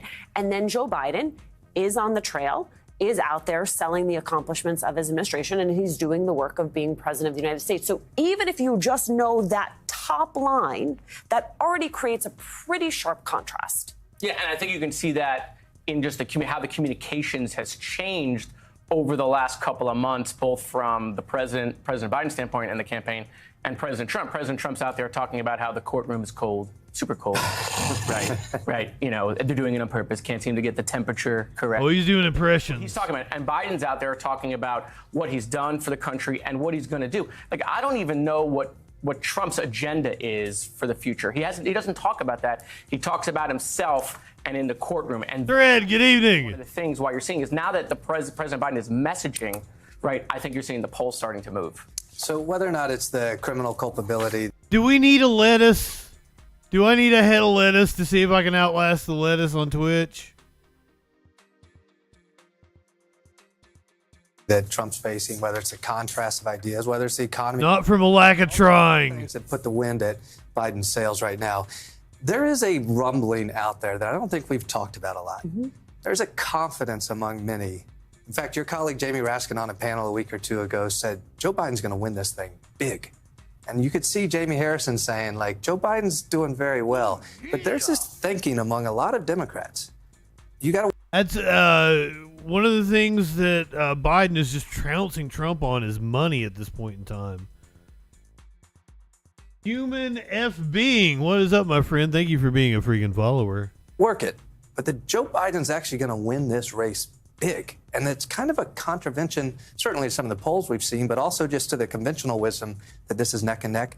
Where do you come down on forecasting November? Well, look, I think Joe Biden is gonna win the race, right? But we shouldn't take anything for granted. We shouldn't look at Trump's troubles in the courtroom and think like this moment in time is where we're gonna be in September or October. So I think the Biden campaign is in full swing, right? They're raising the money, they're going out messaging, they're talking to the American people, they're talking about the accomplishments, they're talking about the real struggles, right? Like the price of food, the price of gas is still an issue. What are we gonna do about that? Rather than Trump just saying, here's the problem with no solution. Ooh, that's a good idea, Curiouser. Talking about the solutions. And so Democrats can be confident, but we got to put the work in. Those are the managed expectations of a Florida Democrat. Well, you know, I did serve in the minority my entire life in the legislature. Let's follow up on Florida. Yeah, please. So 6-week abortion ban goes into effect maybe Tuesday or Wednesday. There's a ballot initiative about reproductive freedom that says no law can infringe on abortion services, pre-viability, or if the health of the mother is in question. However, Republicans continue to outpace Democrats in registration now by almost 1 million people. Right. Is Florida in play in November? Well, I think it is in play because of the ballot initiatives. Make no mistake about it. Without those ballot initiatives, I don't think Florida's in play. I think Florida is now a red state. I mean, you're talking about 4 years ago, Democrats had about a 200,000, voter difference, more registered Democrats than Republicans. Now it's 900,000. Yeah. Right. And so Republicans have invested a ton of money. This is what happens when you're in the minority in the state in leadership for 35 years. It has repercussions. They've gerrymandered the seats. And so they control everything, the House, the Senate, the whole cabinet. But they've made a mistake with the 6-week ban. I mean, they're to the right of Donald Trump. Right, on the 6-week ban, right? Like, who are they appealing to? The flat earthers? Like, I don't understand who that was for, the 6-week. I don't think Trump cares. They have a lot in common, as far as what their policy is towards women. And so, look, we're going to... Trump personally is probably very pro-abortion. 60%. Right? For us to change, it's got to be at 67%. But what people in Florida need to understand is they have a choice. It's either 6 weeks, because the court said that was okay, unless they vote for the constitutional amendment. So this is Florida's chance, obviously, to get rid of a 6-week abortion ban, which is an all-out ban. Let's just be clear. Yes, but 6 weeks is before most women even know that they are pregnant. And if I don't know I'm pregnant. About the time they're finding out. And that has an exception. So the exceptions are really a word I'm not allowed to say on television because children are watching. I just really appreciate what you said about... I just yelled rape into the microphone. I think that Joe Biden's going to win, but people are going to have to work for it. I think that a lot of folks do not travel across the country and talk to real people. And if you travel across the country and talk to real people want to know what Joe Biden and Vice President Harris are going, what a next administration, another 4 years means for them. Real people across the country, they want to know what Speaker Hakeem Jeffries. And I don't want to hear a bunch of millionaires like Simone on MSNBC talk about what real people think. Moskowitz was a little off on, off of what I thought that he was going to say about Florida. Oh, the ads are going on. I've seriously got to figure out what's up with that. It's like splitting up the ads.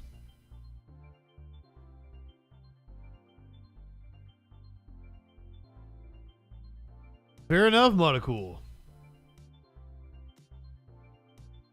Unfortunately, it's not like, your puppy. You can't just take it out to the gravel pit and kill it while it's a little baby. Content warning.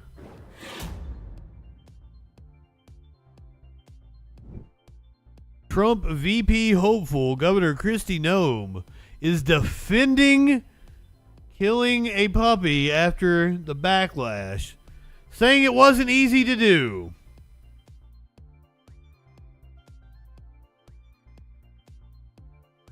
They're literal puppy murderers. And they still have a chance at winning. South Dakota Governor Kristi Noem defended her hard and painful decision to shoot her 14-month-old hunting dog, Cricket, following a rising tide of criticism after she made an eyebrow-raising revelation in her upcoming book.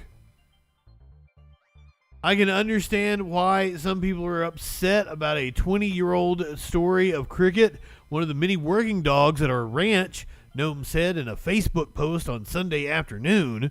The fact is, South Dakota law states the dogs who attack and kill livestock can be put down.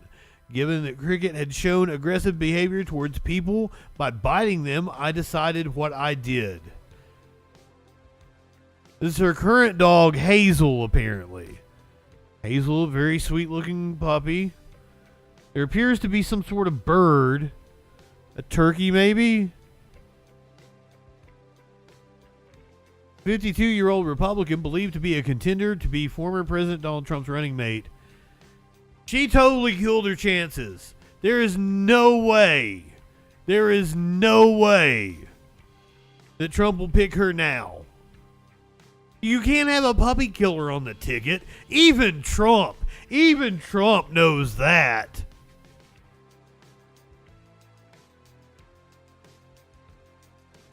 Oh, it's a pheasant. I thought you guys were calling me a peasant. And I'm like, what the fuck? What is wrong with you? What?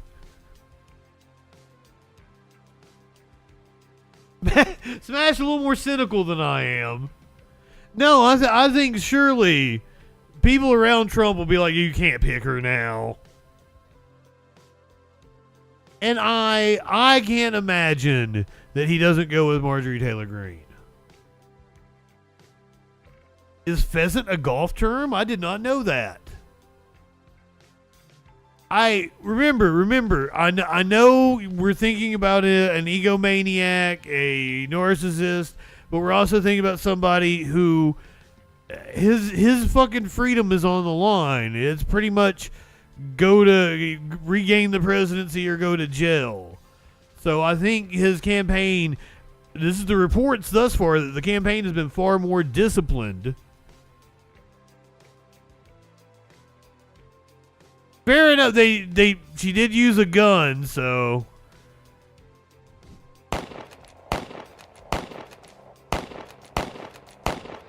That appeals to people here in mass shooting USA. The governor writes about shooting dead a less than worthless wire hair pointer puppy that she said she hated, punctuating the story with the heartbreaking detail that her daughter Kennedy looked around confused when she came home from school that day, asking, "Where's Cricket?" Sid Ray, 2009. Are you calling me daddy? Oh God, has this day come? Did I fuck your mom at the fairgrounds in Talladega in 2009?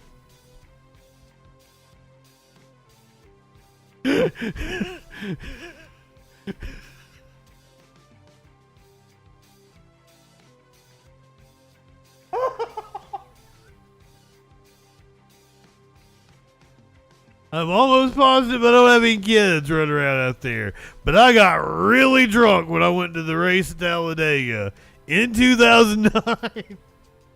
And I shot many loads in some woman. I have no idea.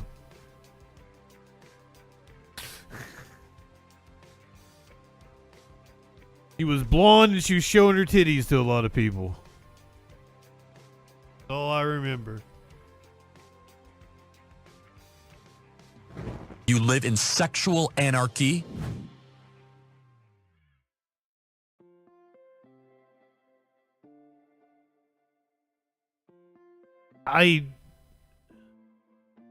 You're old enough to not be able to get it.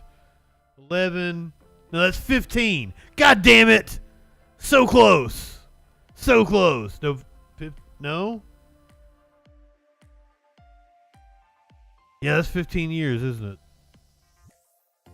I'm horrible at math. Overlook me. I can't do math. You take your 33 and a third chance minus my 25% chance, and you got an 8 and a third chance of winning.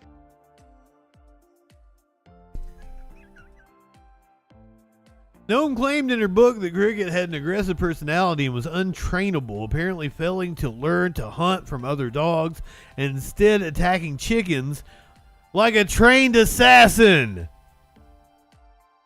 The book also contains an anecdote detailing a time Noam killed a nasty and mean male goat, which she described as disgusting and rancid. Fuck that. Whew. Not my kid. Good.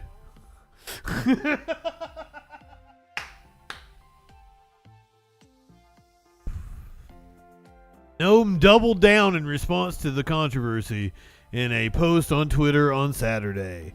We love animals, but tough decisions like this happen all the time on a farm. Sadly, we just had to put down 3 horses a few weeks ago that have been in our family for 25 years. That's different if they're sick and you're doing it for a humane reason.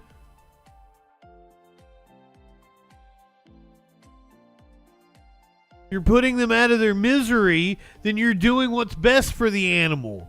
If you shoot a 14-year-old puppy in the face that you could have rehomed, there would have been many people willing to take that puppy off your hands, then you're a fucking monster.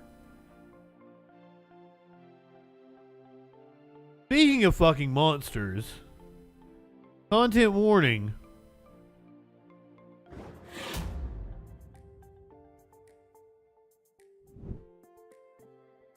It's just another day.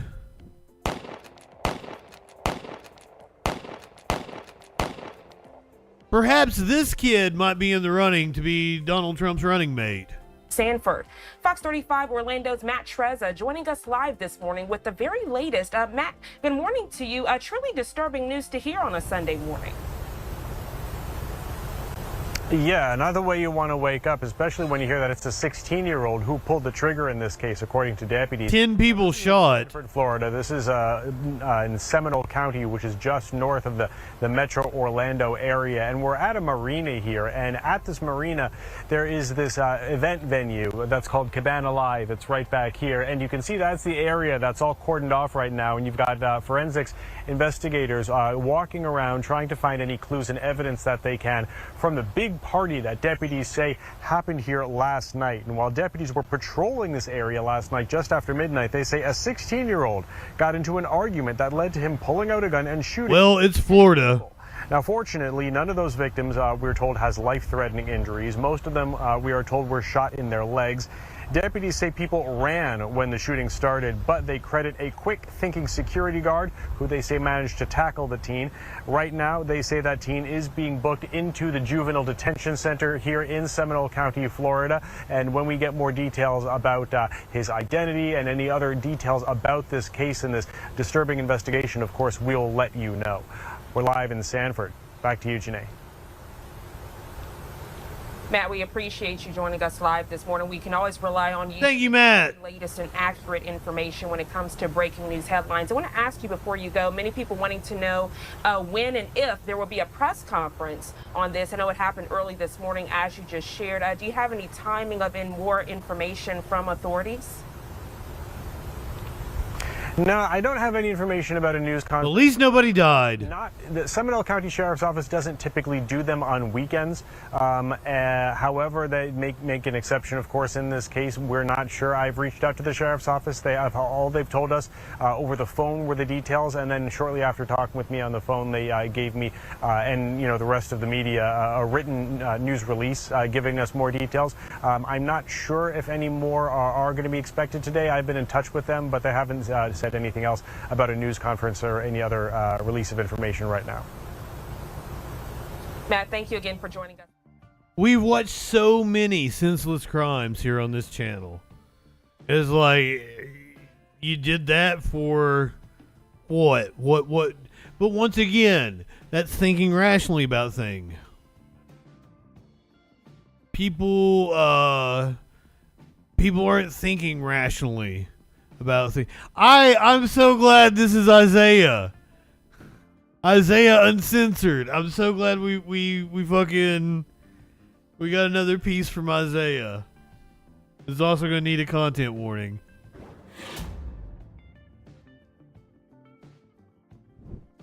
In Louisiana, prosecutors are advocating for castration for a rapist. Louisiana will have a permanent reminder of the punishment for raping a 14-year-old girl. Oh, God. Not only will Glenn Sullivan Sr. be headed to prison for the next 50 years, a judge has ordered that his balls be removed. My next guest demanded Sullivan be physically. That's why I'm so glad it was Isaiah. He didn't beat around the bush. That his balls be removed. He's kicking authority in the balls. Castrated. And joining us tonight on The Factor Uncensored, we have Livingston Parish Assistant District Attorney Brad Cascio. Glad to have you here on The Factor, Mr. Cascio. Crazy situation there. A man is accused and has been convicted of raping a 14-year-old, and he was sentenced to 50 years in prison. And now part of that sentence is physical castration. Many of us have heard of chemical, but when you talk about physical, exactly what does that mean? Yeah, thanks for having me. Of course, we're talking physical this time. It is indeed barbaric. Like the chemical. I've had probably 2 or 3, I think, over the course of my career, chemical castrations that are ordered. And what that entails in the state of Louisiana is a scheduled administration of shots throughout the remainder of the defendant's life. That he has to go in, he has to report, and he has to voluntarily intake. And if he ever were to take testosterone or steroids to counteract those injections, then that would be a new charge and he would go back to prison. Mm-hmm. For the case of physical castration, we're talking about a surgeon surgically removing the defendant's testicles from his body. Got it. Oh, I was thinking sword. In question, the man convicted is 54-year-old Glenn Sullivan Sr. How did we get here? Give us a little backstory to tell us why this was necessary. He's already spending 50 years in prison. He should die in there. Good. Keep him away from the population. You really want to cut his balls off. So Glenn Sullivan has lived in Livingston Parish, to my understanding, his whole life. And I can tell you he is what we call a long-time offender or a career defendant. He has constantly been a part in the justice system as a defendant. Mm-hmm. And this particular crime that he's committed is just so egregious and so heinous. The raping of a 14-year-old girl, which led to her being pregnant. Now this girl is raising this child. I mean, she has to live with this the rest of her life, with this child that I'm sure she's, gonna love and she's gonna raise. And, I really commend her. She was able to actually finish school, get her high school. Exactly, Nathan. I don't want the state to hold this kind of power. And I'm proud of her for that. And Mr. Sullivan, just being the lifelong defendant that he is, committing such a horrible act to this young girl, I think he deserves every bit of this. And it's my understanding from court records that he also threatened to kill her and her family if she told someone that he had raped her. That's correct. That's usually a part of this type of offense, right? These guys want to exert some type of control over their victims to protect themselves. So they will often use threats of violence or harm to either the victim or the victim's loved ones and close relatives to keep that secret and to protect themselves. It's my understanding from speaking with the victim and her family that Mr. Sullivan does have a history of physical abuse. And so not only was it a threat, but it was a real threat. It was something that he was likely to follow up with. And so that definitely instilled some fear in this victim. And like I said, I'm very proud of her because I would assume they probably have. I'm tired of this. And she came forward. And for somebody at such a young age in such a dangerous position to have the courage to come forward and see this all the way through, I felt obligated to bring her as much justice and as much vindication as possible. And how old is she now? And is she still living in Livingston Parish? Well, I don't want to give up too much about the victim, honestly, because I don't want to do anything. But we do know she's an adult now. Yes. Yes.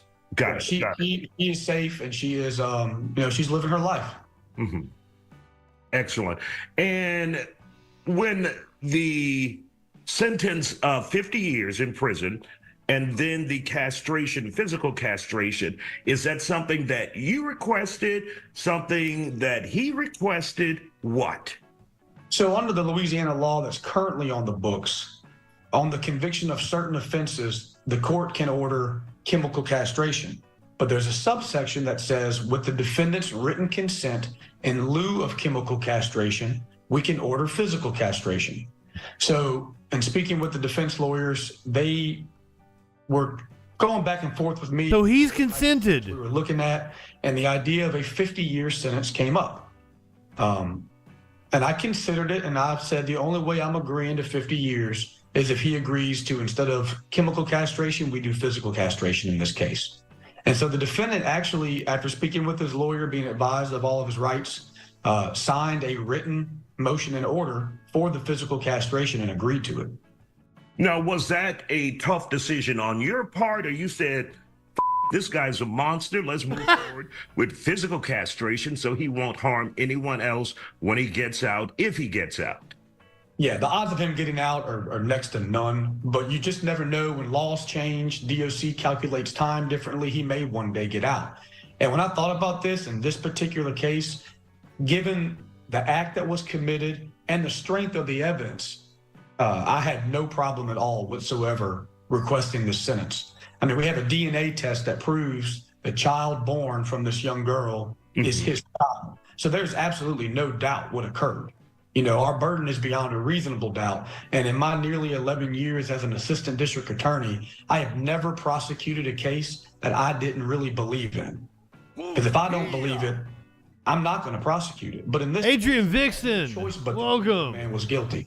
And so, thank you for being a freaking follower. And how he has turned this girl's life up. If you're just getting here, though, you need the content warning, because this one, whoa.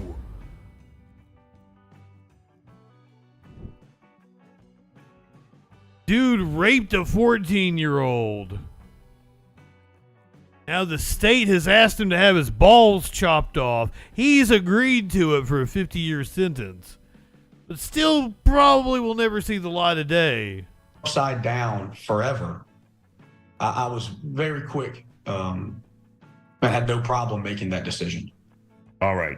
Brad Cascio, who is the Assistant District Attorney in Livingston Parish, we want to thank you for joining us here on The Factor Uncensored and sharing the details of this case since it's been adjudicated already. We appreciate your time, sir. And welcome back to The Factor Uncensored. We continue our coverage of a rare sentencing of a convicted rapist out of Louisiana. A judge has ordered for the suspect to be castrated physically. My next guest explains the physical aftermath for a man who would know. Oh no, I don't know if I can do this. And following up on this crazy story out of Louisiana and Livingston Parish, we have Dr. Danish Ali from Archpoint Pain Institute. Dr. Ali, Glenn Sullivan Sr. Found guilty of raping a 14-year-old, getting her pregnant, and of course threatening her and her parents' life if she told anyone. She stood up and decided to tell. He was convicted and sentenced to 50 years in prison, and of course physical castration. Now, the assistant DA, Brad Cascio, told us what chemical castration is. What in the hell is physical castration? Yeah, Isaiah. Yeah, crazy story out of Louisiana here. So physical castration is when they physically and medically cut your testicles and close off and remove your testicles, and which are responsible for producing testosterone. As we know, testosterone is a steroid hormone that is in high amounts in men, and it helps with erections, and also it helps with maintaining a sex drive. And so when you have that removed, and the idea is that you are not producing this testosterone that would be responsible for that erection and also for that sex drive that we see in men with as a responsibility or predominantly due to testosterone. And it would essentially keep a rapist, a monster at bay when it comes to... That's the idea. That is correct, Isaiah. And, you know, what's interesting is my understanding is that there are probably also other things where they cannot obtain testosterone pills, injections, the creams that folks talk about. And so, you know, you can't go to a physician and ask them, hey, you know, I'd like to get my testosterone refilled or amount increased. And so I think that's probably another factor into it. But again, what we do know is with the low amount of testosterone, yes, as we mentioned, the erection, sex drive, but also there's the risk of heart disease and osteoporosis in folks that have a lower testosterone level as well. And we see lower testosterone levels be responsible for obesity. So, you know, there are side effects to this, and I wonder if they're going to be challenging those and bringing those up. So we might kill him sooner. They plan on appealing this decision here. Dr. Downish, by we, I mean the state. About this guy and gaining weight or anything after he is castrated for what he did to this young lady. I simply don't think they care. They just want him castrated. Now, when you think about someone who's a rapist and has sexual urges, obviously, if you get the testicles cut off, that'll help. But I would think it's also a mental thing as well. How do you deal? I would think the ball, like the sack goes, would just be smooth. Go counseling or something. All taint. As a rapist, you know, while it's physical, it's also about mental. It's about power over someone. So how do you combat that if this guy ever gets out? He's 54, serving 50 years. He could get out, but I mean, will he likely be alive? Probably not. Yeah, I agree. It's an interesting point you bring up, Isaiah. So yes, it is also physical and in the mind as well. But the idea is with the lower amount of testosterone, your mind does not have that urge and that drive. And so that's definitely one thing. In terms of counseling, probably, yeah. I mean, we just gotta train the twitch. Your CBT that can be initiated in something like this, and probably is going to be to help reframe and process these sorts of thoughts that. No, the lawyer was the other dude. This is a doctor, Dr. Devai Ali. I'm sorry if I butchered your name. I always love these Isaiah pieces I stumble across. They're always very interesting.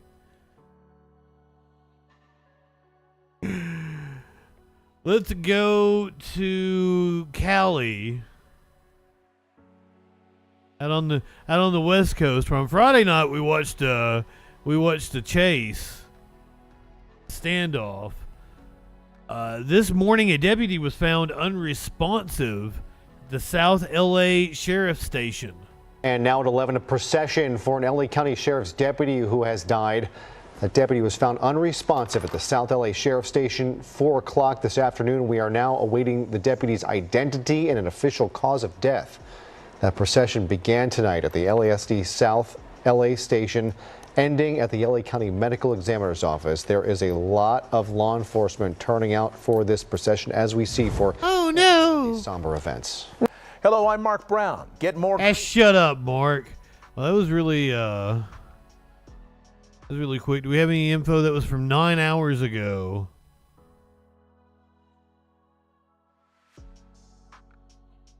What you got for us, ABC7? You got an update? No, they don't. They don't have an update. Slacking. Anyway. I'd kind of like to know why he died.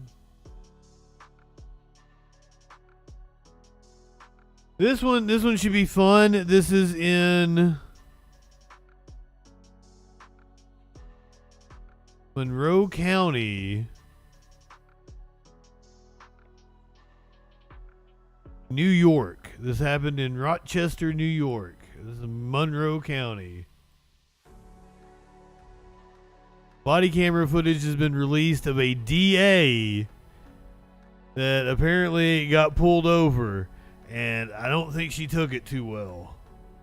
And newly released body cam footage, Monroe County DA Sandra Dorley tells a Webster police officer it was her choice not to stop when he attempted to pull her over for going 20 miles over the speed limit on Phillips Road Monday. She said she was having a very bad day. Instead of arresting her for failing to stop, the officer wrote her a ticket. Tonight, at least one group is calling for more accountability.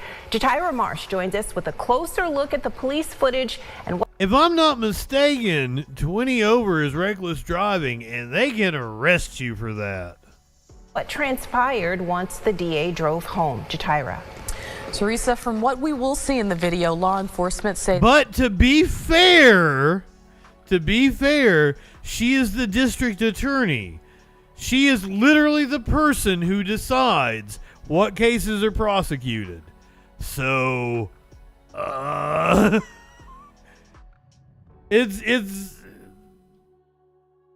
her job to say, like, whether they press charges on her or not. And what transpired once the DA drove home. Jatira. Teresa, from what we will see in the video, law enforcement say the situation has turned into a much bigger issue than what it has to be. Monday around 5:30, a Webster police officer says he was attempting to pull over District Attorney Sandra Dorley on Phillips Road. In the body cam footage, Dorley explains why she didn't pull over, and instead she kept going and didn't stop until she pulled into her own garage. Dorley is seen on the phone. She tells the officer she called Webster police chief. Okay, I'm telling you why I stopped you. You didn't stop at all. Did you not hear my lights or sirens or anything? No, I didn't actually. I was on the phone. Okay, well, you're not supposed to be on the phone while you're driving either. Yes, I am with the hands-free, absolutely. Okay. Why are you so upset at me? I'm doing my job. You just admitted to me that you were going 55 and a 35 on Phillips Road. Can you please tell him to leave me alone? During the back and forth, Dorley insists on speaking to a supervisor. So why didn't you just stop like you're supposed Because I didn't feel like stopping on Phillips Road at 5:30. That's not your choice. You know that. Well, I made it my choice. Okay, well, now you made it a bigger deal than it needed to be. It's a really bigger deal. And when people start coming, it's a much bigger deal. Well, you caused that, Sandra. Well, what do you want us to do? Not do our job because it's you? No, it's fine. I said, write me a ticket. But I was just saying, I was not going to stop at Phillips Road at 5:30. Okay, well, you broke another law because of that, right? And you should know better. That's not a traffic ticket. That's an arrestable offense, Sandra. Instead of arresting Dorley, Webster police write her a ticket. All right, ma'am. So I'm issuing you speed in zone, 55 and a 35. That's fine. I'll take care of it since I'll be prosecuting myself. Okay. Dorley released a statement yesterday on the matter saying, I acknowledged that I was speeding and I accepted the ticket. By 1 p.m. the following day, I pled guilty and sent the ticket to the Webster Town Court because I believe in accepting responsibility for my actions and had no intention of using my position to receive a benefit.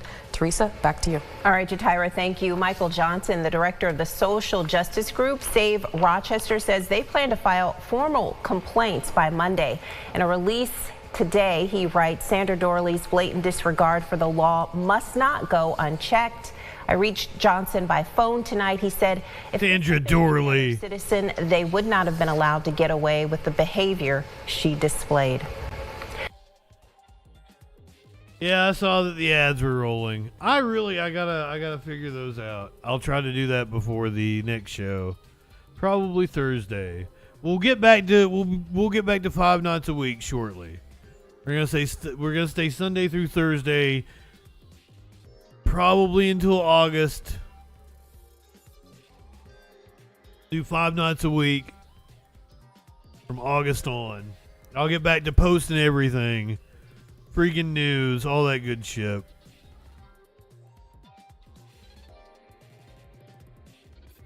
Everything is within an officer's discretion. You're exactly right, clinically. And everything is within the DA's discretion. She didn't have to prosecute herself.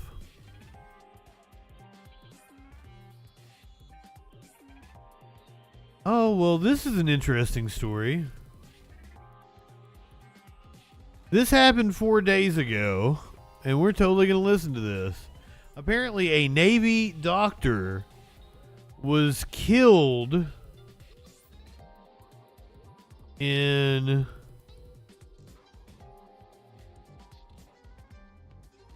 outside of Seattle. This happened in Western Washington.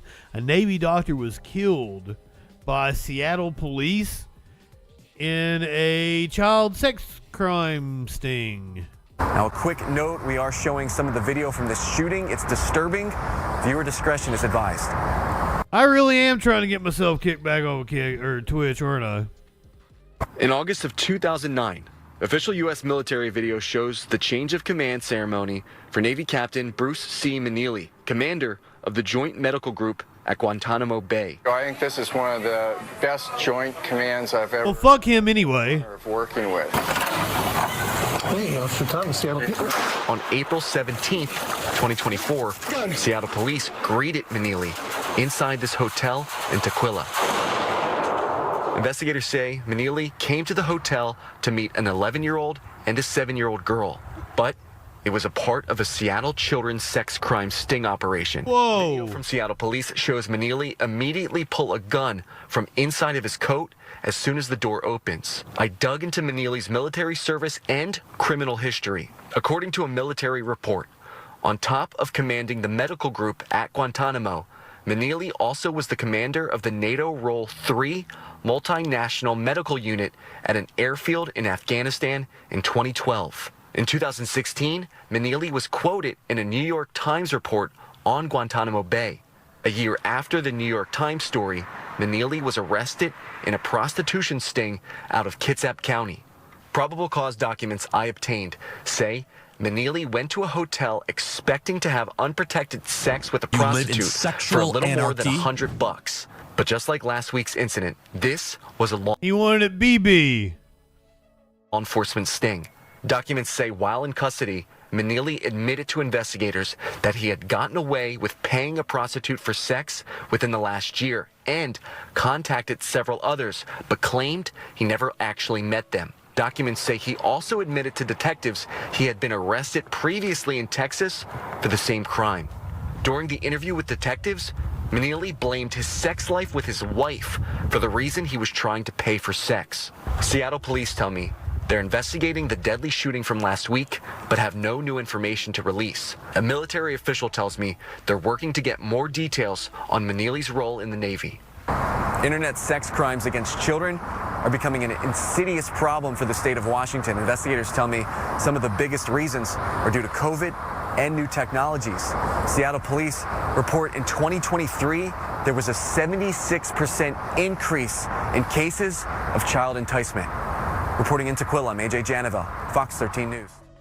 He was arrested for prostitution, and those all seem to be of age. He was shot in a sting where agents had posed as, was it 7 and 9 or something? And that's where he got shot by the agents. Because when they opened the door, he pulled a gun. Holy shit, what a story.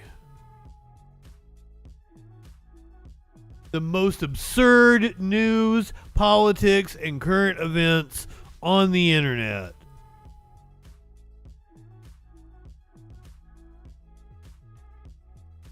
You mentioned new technology. We really need to get our internet laws in order. I definitely believe we need like a digital bill of rights about us owning our data, but I'm afraid the genie is out of the bottle on that. But at least the Biden administration has restored the net neutrality laws. The Federal Communications Commission is set to restore net neutrality. The vote passed 3-2 across party lines on Thursday. Democrats voted in favor, while Republicans opposed. The move makes internet providers treat all web traffic equally, meaning they cannot ban or slow particular websites. Let's bring in Chris Sprigman for some analysis. He's a professor at NYU Law School, and he's the co-director at the school's Engelberg Center on Innovation Law and Policy. Thanks so much for being with us. So after the Trump administration rescinded net neutrality, you wrote a brief against the move on behalf of more than 100 congressional lawmakers. What was your argument? So our argument was that the FCC under the Obama administration had properly classified internet service as a telecommunications service under federal communications law. That was the way that it should be regulated. That gave the FCC power to make sure that the not quite yet back to net neutrality internet access in this country. Getting ready to be back to it. They're very powerful position. Argument, I think, has eventually won out. The Biden administration has reclassified now internet access as a telecommunications service, and this gives the FCC some more regulatory power. Well, some states like California already have their own net neutrality rules on the books. So once this is enacted, will people really notice a difference when they're on the internet? Yeah, so what's going on here is the federal government is confirming and cementing in place rules that are very popular, and that is, as you point out, a lot of populous states have already put into place. So this is not as dramatic a move as you may think. This is, however, important because it is confirming that this is going to be the regulation going forward. So it's interesting. This will not meaningfully expand internet access for. Monocle, I think that's a tech issue, because I have fiber optic.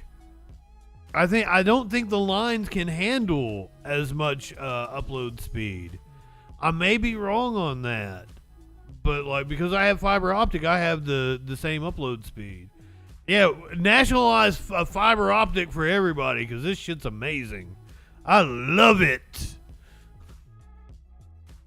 Millions of Americans, it's still too expensive. So what happens, or what needs to happen, Chris? Nationalize the internet.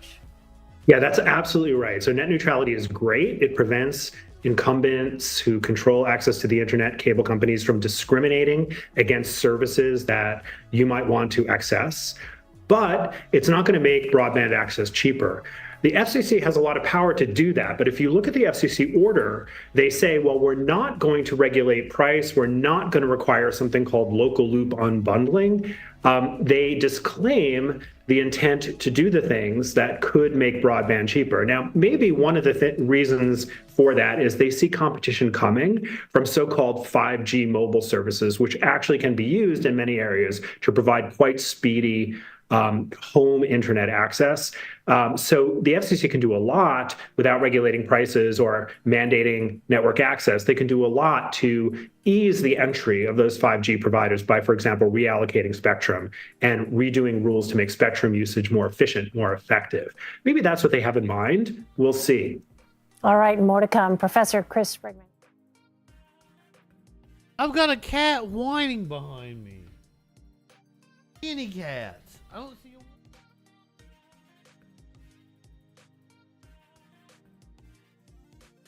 I hear one eating food in the kitchen. There's no cat. It's very rare that there's no cat around me.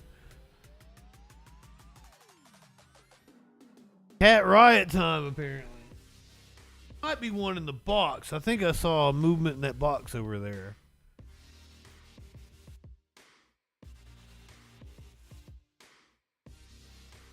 Bad weather across the country. I feel sorry for people out in the Midwest. The tornadoes wreaked havoc. Brutal weather overnight as more destructive storms tore through the heartland a day after dozens of tornadoes were already reported. ABC's Melissa Adon is in Sulphur, Oklahoma with the latest. Melissa, good morning to you. Well, it was an incredibly chaotic evening into the morning. We saw so many of these storms with thunderstorms, lightning, heavy rain all throughout the night and into the morning. Here in southern Oklahoma, the community of Holdenville, there the National Weather Service is reporting one fatality of a person who did not make it due to the severity of these storms. Right now, we're in the community of Sulphur, this town here experiencing extensive debris. We have some reports of injury. Of course, this morning, as the community here in Sulphur is now looking at what's next. Oh, powerful tornado right here, right in front of us.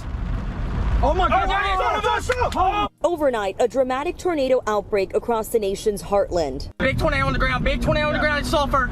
There is a large confirmed tornado. Downtown Sulphur is destroyed. The Ardmore High School is on fire. The small town of Sulphur hit hard. Reports of injuries, businesses destroyed, power and phone lines down. These images showing the extent of the devastation. Buildings flattened, debris everywhere. Officials say one person was killed in the nearby town of Holdenville by that same tornado that wrecked parts of Sulphur. As of this morning, communities across the heartland are recovering following severe storms that brought more than 80 powerful tornadoes across 5 states.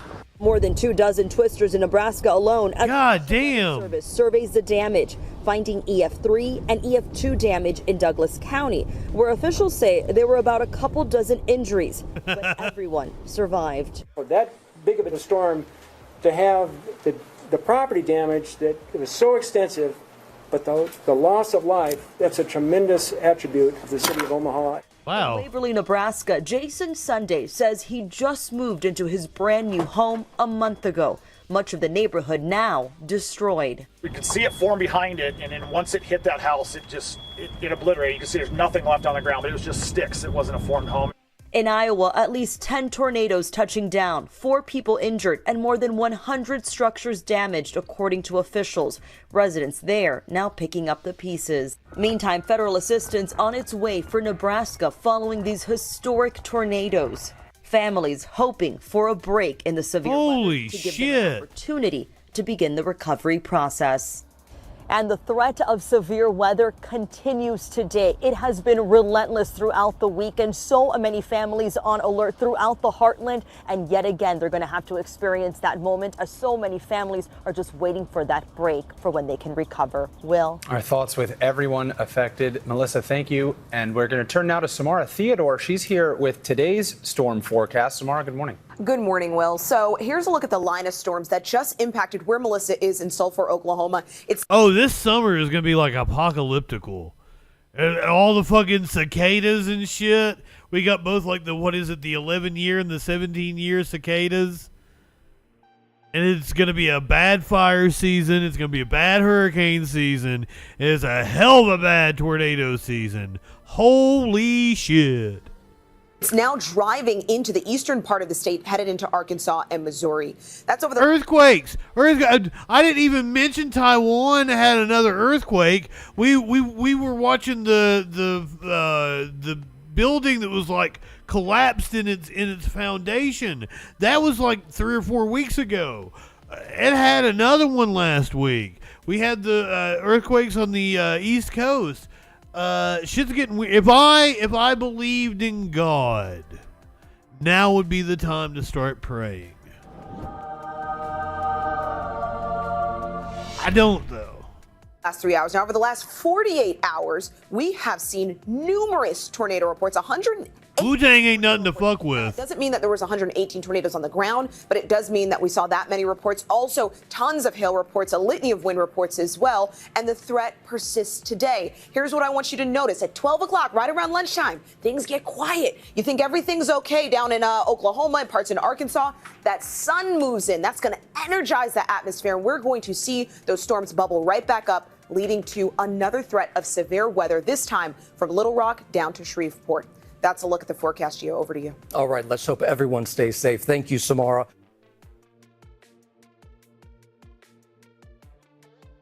It is weird that people keep bringing up, we keep having these like once every 100, once every 1,000-year storms, and like here's the problem is we're getting more intensified storms. It was once in 100-year storms on, you know, back when the Earth had a more stable temperature.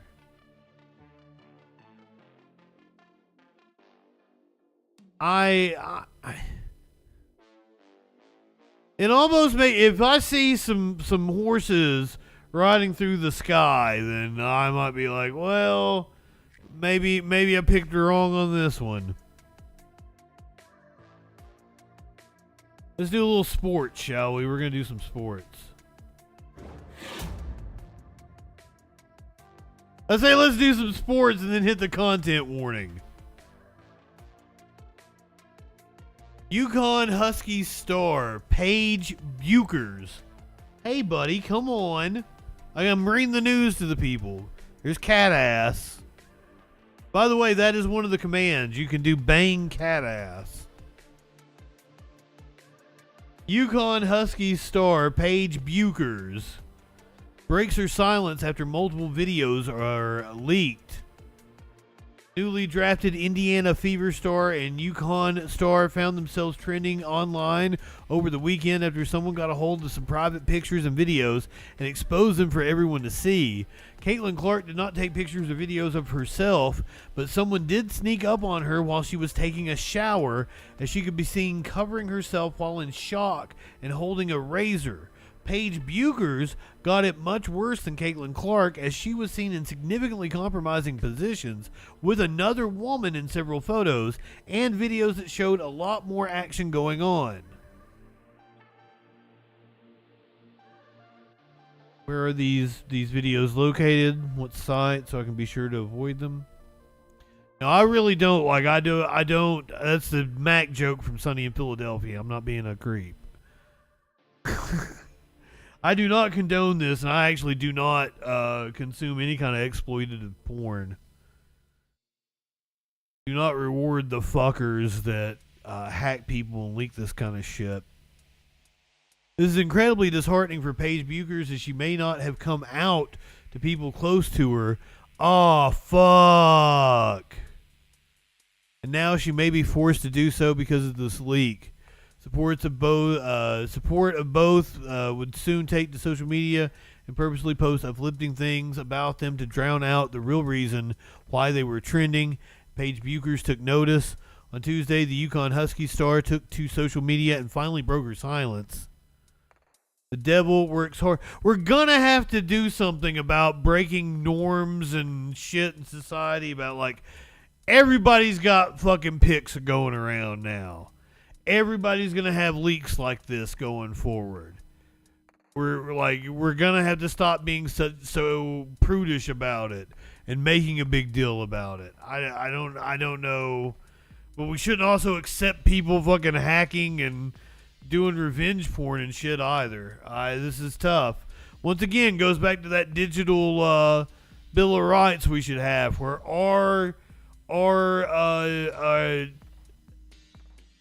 our digital footprint, our data belongs to us. The devil works hard, but God and the people around me work way harder. The outpouring of love and support from the WBB community is unreal. Love you all. Support women in sports always. That was according to Paige Buchers on Twitter. Good on her.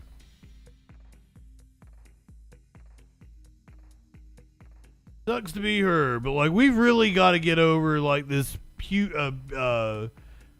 prudish, repressed nature, this Puritan bullshit. Especially these assholes on the right.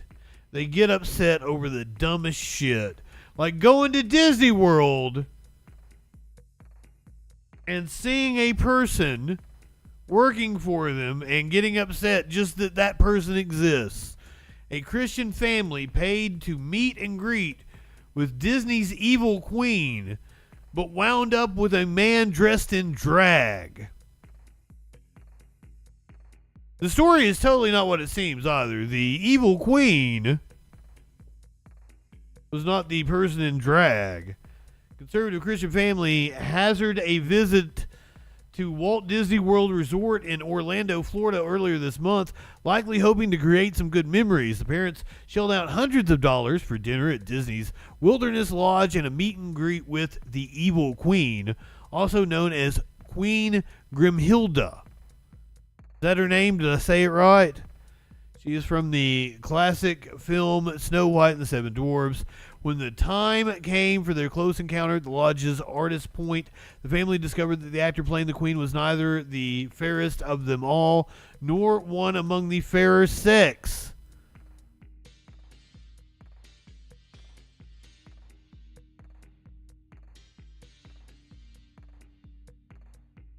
Here's the thing. The Blaze gets the story wrong. So it's implying that the evil queen wasn't actually played by a woman, but it was just a greeter as they were going into the enchanted chamber. It's perfectly harmless, cute little dude.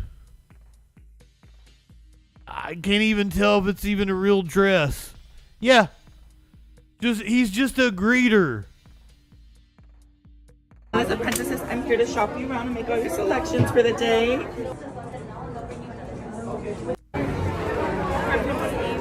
So my name's Nick. I'm one of Godmother's apprentices. I'm here to shop you around and make all your selections for the day. The Bibbidi Bobbidi Boutique.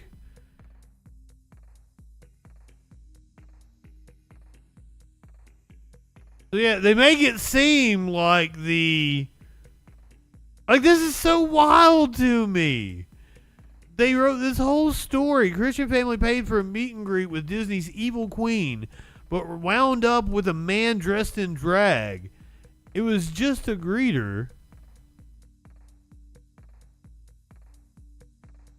Is this an old story? The Blaze just published this on April 26th. Father told that Park Place, we had other meet and greets with other villains, and they were truly the best character experience that we ever had. So we had high hopes for the evil queen. So we all walked over towards the evil queen area, and while my kids and wife were interacting with the character, I was doing some video and took pictures about 10 feet away. Then handed my iPhone over to the cast member to take some pics for me so that I could get in the picture. It was kind of loud inside, so I couldn't really hear what the character was saying until I got face to face. And then it hit me that the evil queen, without a doubt, had a man's voice. Wait a minute. So they are claiming it was the evil queen. Wait, no, I'm not joining the Blaze.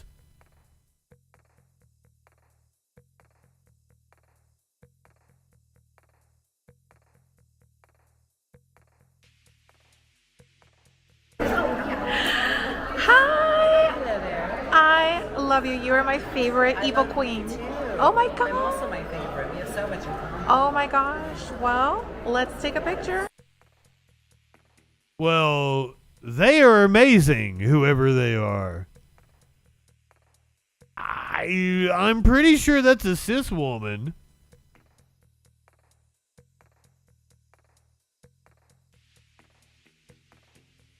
They left racist cookies on my PC. But even if it's not, she's fabulous. All in all. Me too. Oh my god. I'm also my favorite. We have so much in common. Oh my gosh. Well, let's take a picture. Damn, that was sexy.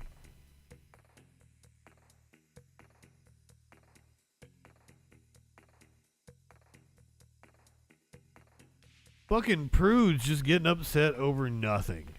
That's all they fucking do is get upset over nothing. Like Taylor Swift. Apparently Taylor Swift is mocking God with her new album. Draws criticism from Christian leaders. I was already alright with Taylor Swift. Now you're telling me she's mocking God? Yeah, fuck God. Taylor Swift's new album, The Tortured Poets Department, has garnered criticism from faith leaders who have taken to social media this week to express their distaste with the lyrical content that they believe mocks God and Christians. Who in the world would ever do such a thing?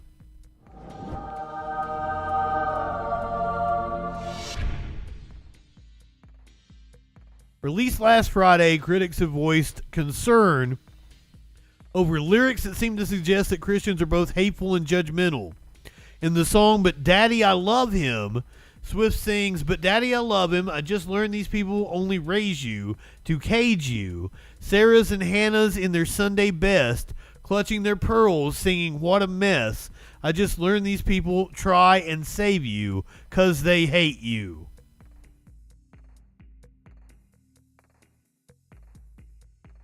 In the same song, Swift sings, "God save the most judgmental creeps who say they want what's best for me, sanctimoniously performing soliloquies I'll never see, thinking it can change the best of my heart when he touches me and counteract the chemistry and undo the dentistry. You gotta pray for me and my wild boy and all of this wild joy.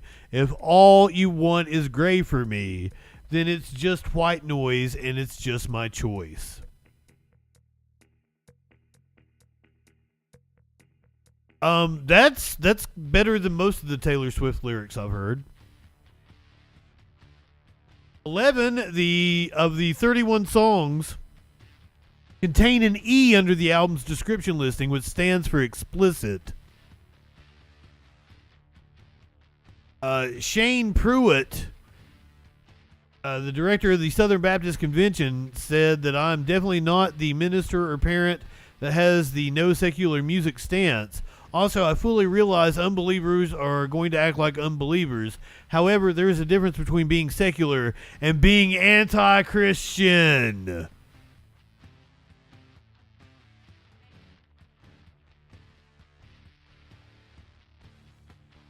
Let's go to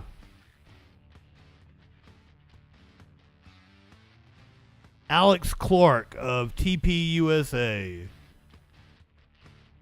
People that are tagging me in tweets, Sean Foyt or whatever his name is, who fucked. Sean fucked. That's our good friend Sean fucked.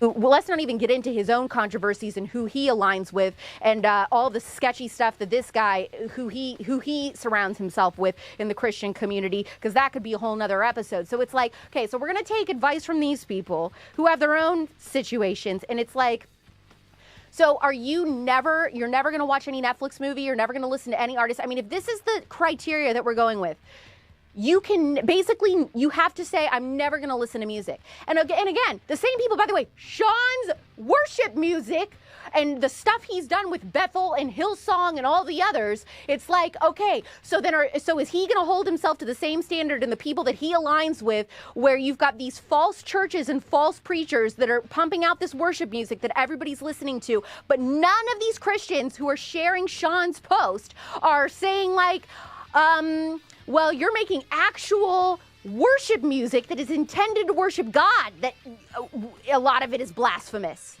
So see, we can all play this game. Well. It seems like she's pro Taylor. She likes Taylor Swift.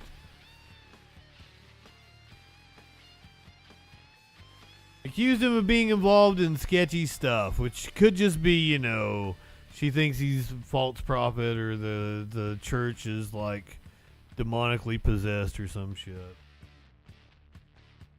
Taylor Swift might be part of it. I don't know where this is going. It does seem like the right has a hard on. She's good for engagement. Talking about her is good for engagement, but like, it's probably going to turn a lot of people off because Taylor Swift is popular. So it's like a catch-22, right? So talking about her on their little shows drives engagement. That's one of the reasons why I brought her up. But people like her, so they may turn off potential viewers. I hate it when I can't do the ad blocker on the Daily Mail. The Daily Mail website is horrible.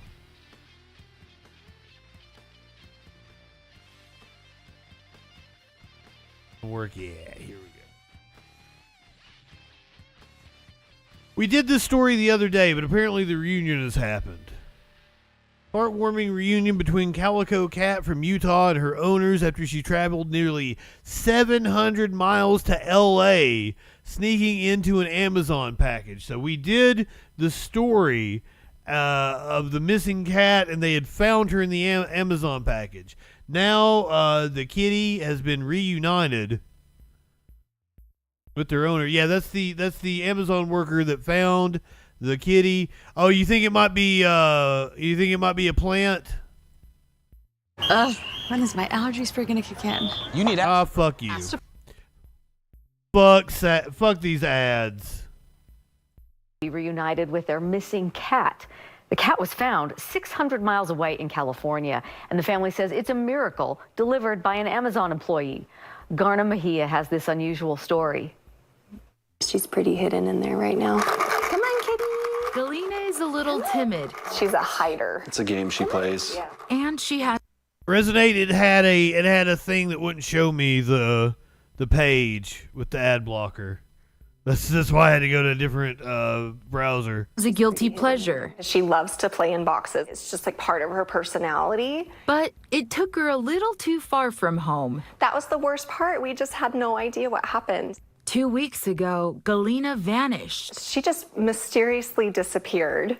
We had absolutely no idea what happened to her. Carrie and Matt Clark spent hours looking for a sign of their beloved cat. We put tons of flyers up. We contacted friends and family to help us search. We searched for a whole week. I thought this was the update. All was lost. And then we got the most amazing. But I think you guys might be right. Like, did we watch this whole thing? I thought we just heard like that the cat had been found. I didn't think we'd seen them reunited yet. Insane news in the entire world. But I might be wrong. Phone call. Galena's microchip was detected 650 miles away near Riverside, California. I just couldn't even believe that she was in California. I thought it was a prank. Like, I still hard to wrap my brain around. Turns out Galena made her way to California via Amazon. She was trapped in an Amazon package. Why are you wet? We're returning some shoes in this box. And it was in this really big-sized Amazon package. Galena managed to go undetected. We had no idea, so Matt took her to took the package to the drop-off without knowing that our dear cat was inside. She was discovered by Amazon employee Brandy, who took her under her care until the family could be reunited. And we are so thankful for Brandy and for everything that she did for our kitty. Galena went 6 days without food or water in the box. The Clarks say her recovery has been nothing short of miraculous. Like, it was just the... What up, Webb? Welcome. Under other circumstances. Thank you for being a freaking follower. That she wouldn't have been found. We're just so happy to have her again. Oh my goodness. You got here right at the end. I was just getting ready to tell everybody, go ahead, light one up, tip one back. It's all right to have a little fun before you hit the sack. I'm JustinFREAKIN. We'll see you Thursday night. Oh, wait a minute. I got to raid somebody. I'm still not used to being back on Twitch. Hold on.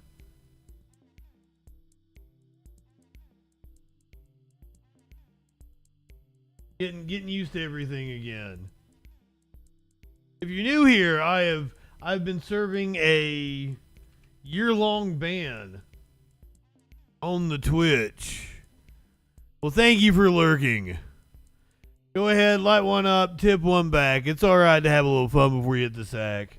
I'm JustinFREAKIN. If you're watching on Twitch, you're heading over to Producer Dave at Echoplex Media. I'll see you on Thursday night on the Troll Patrol live.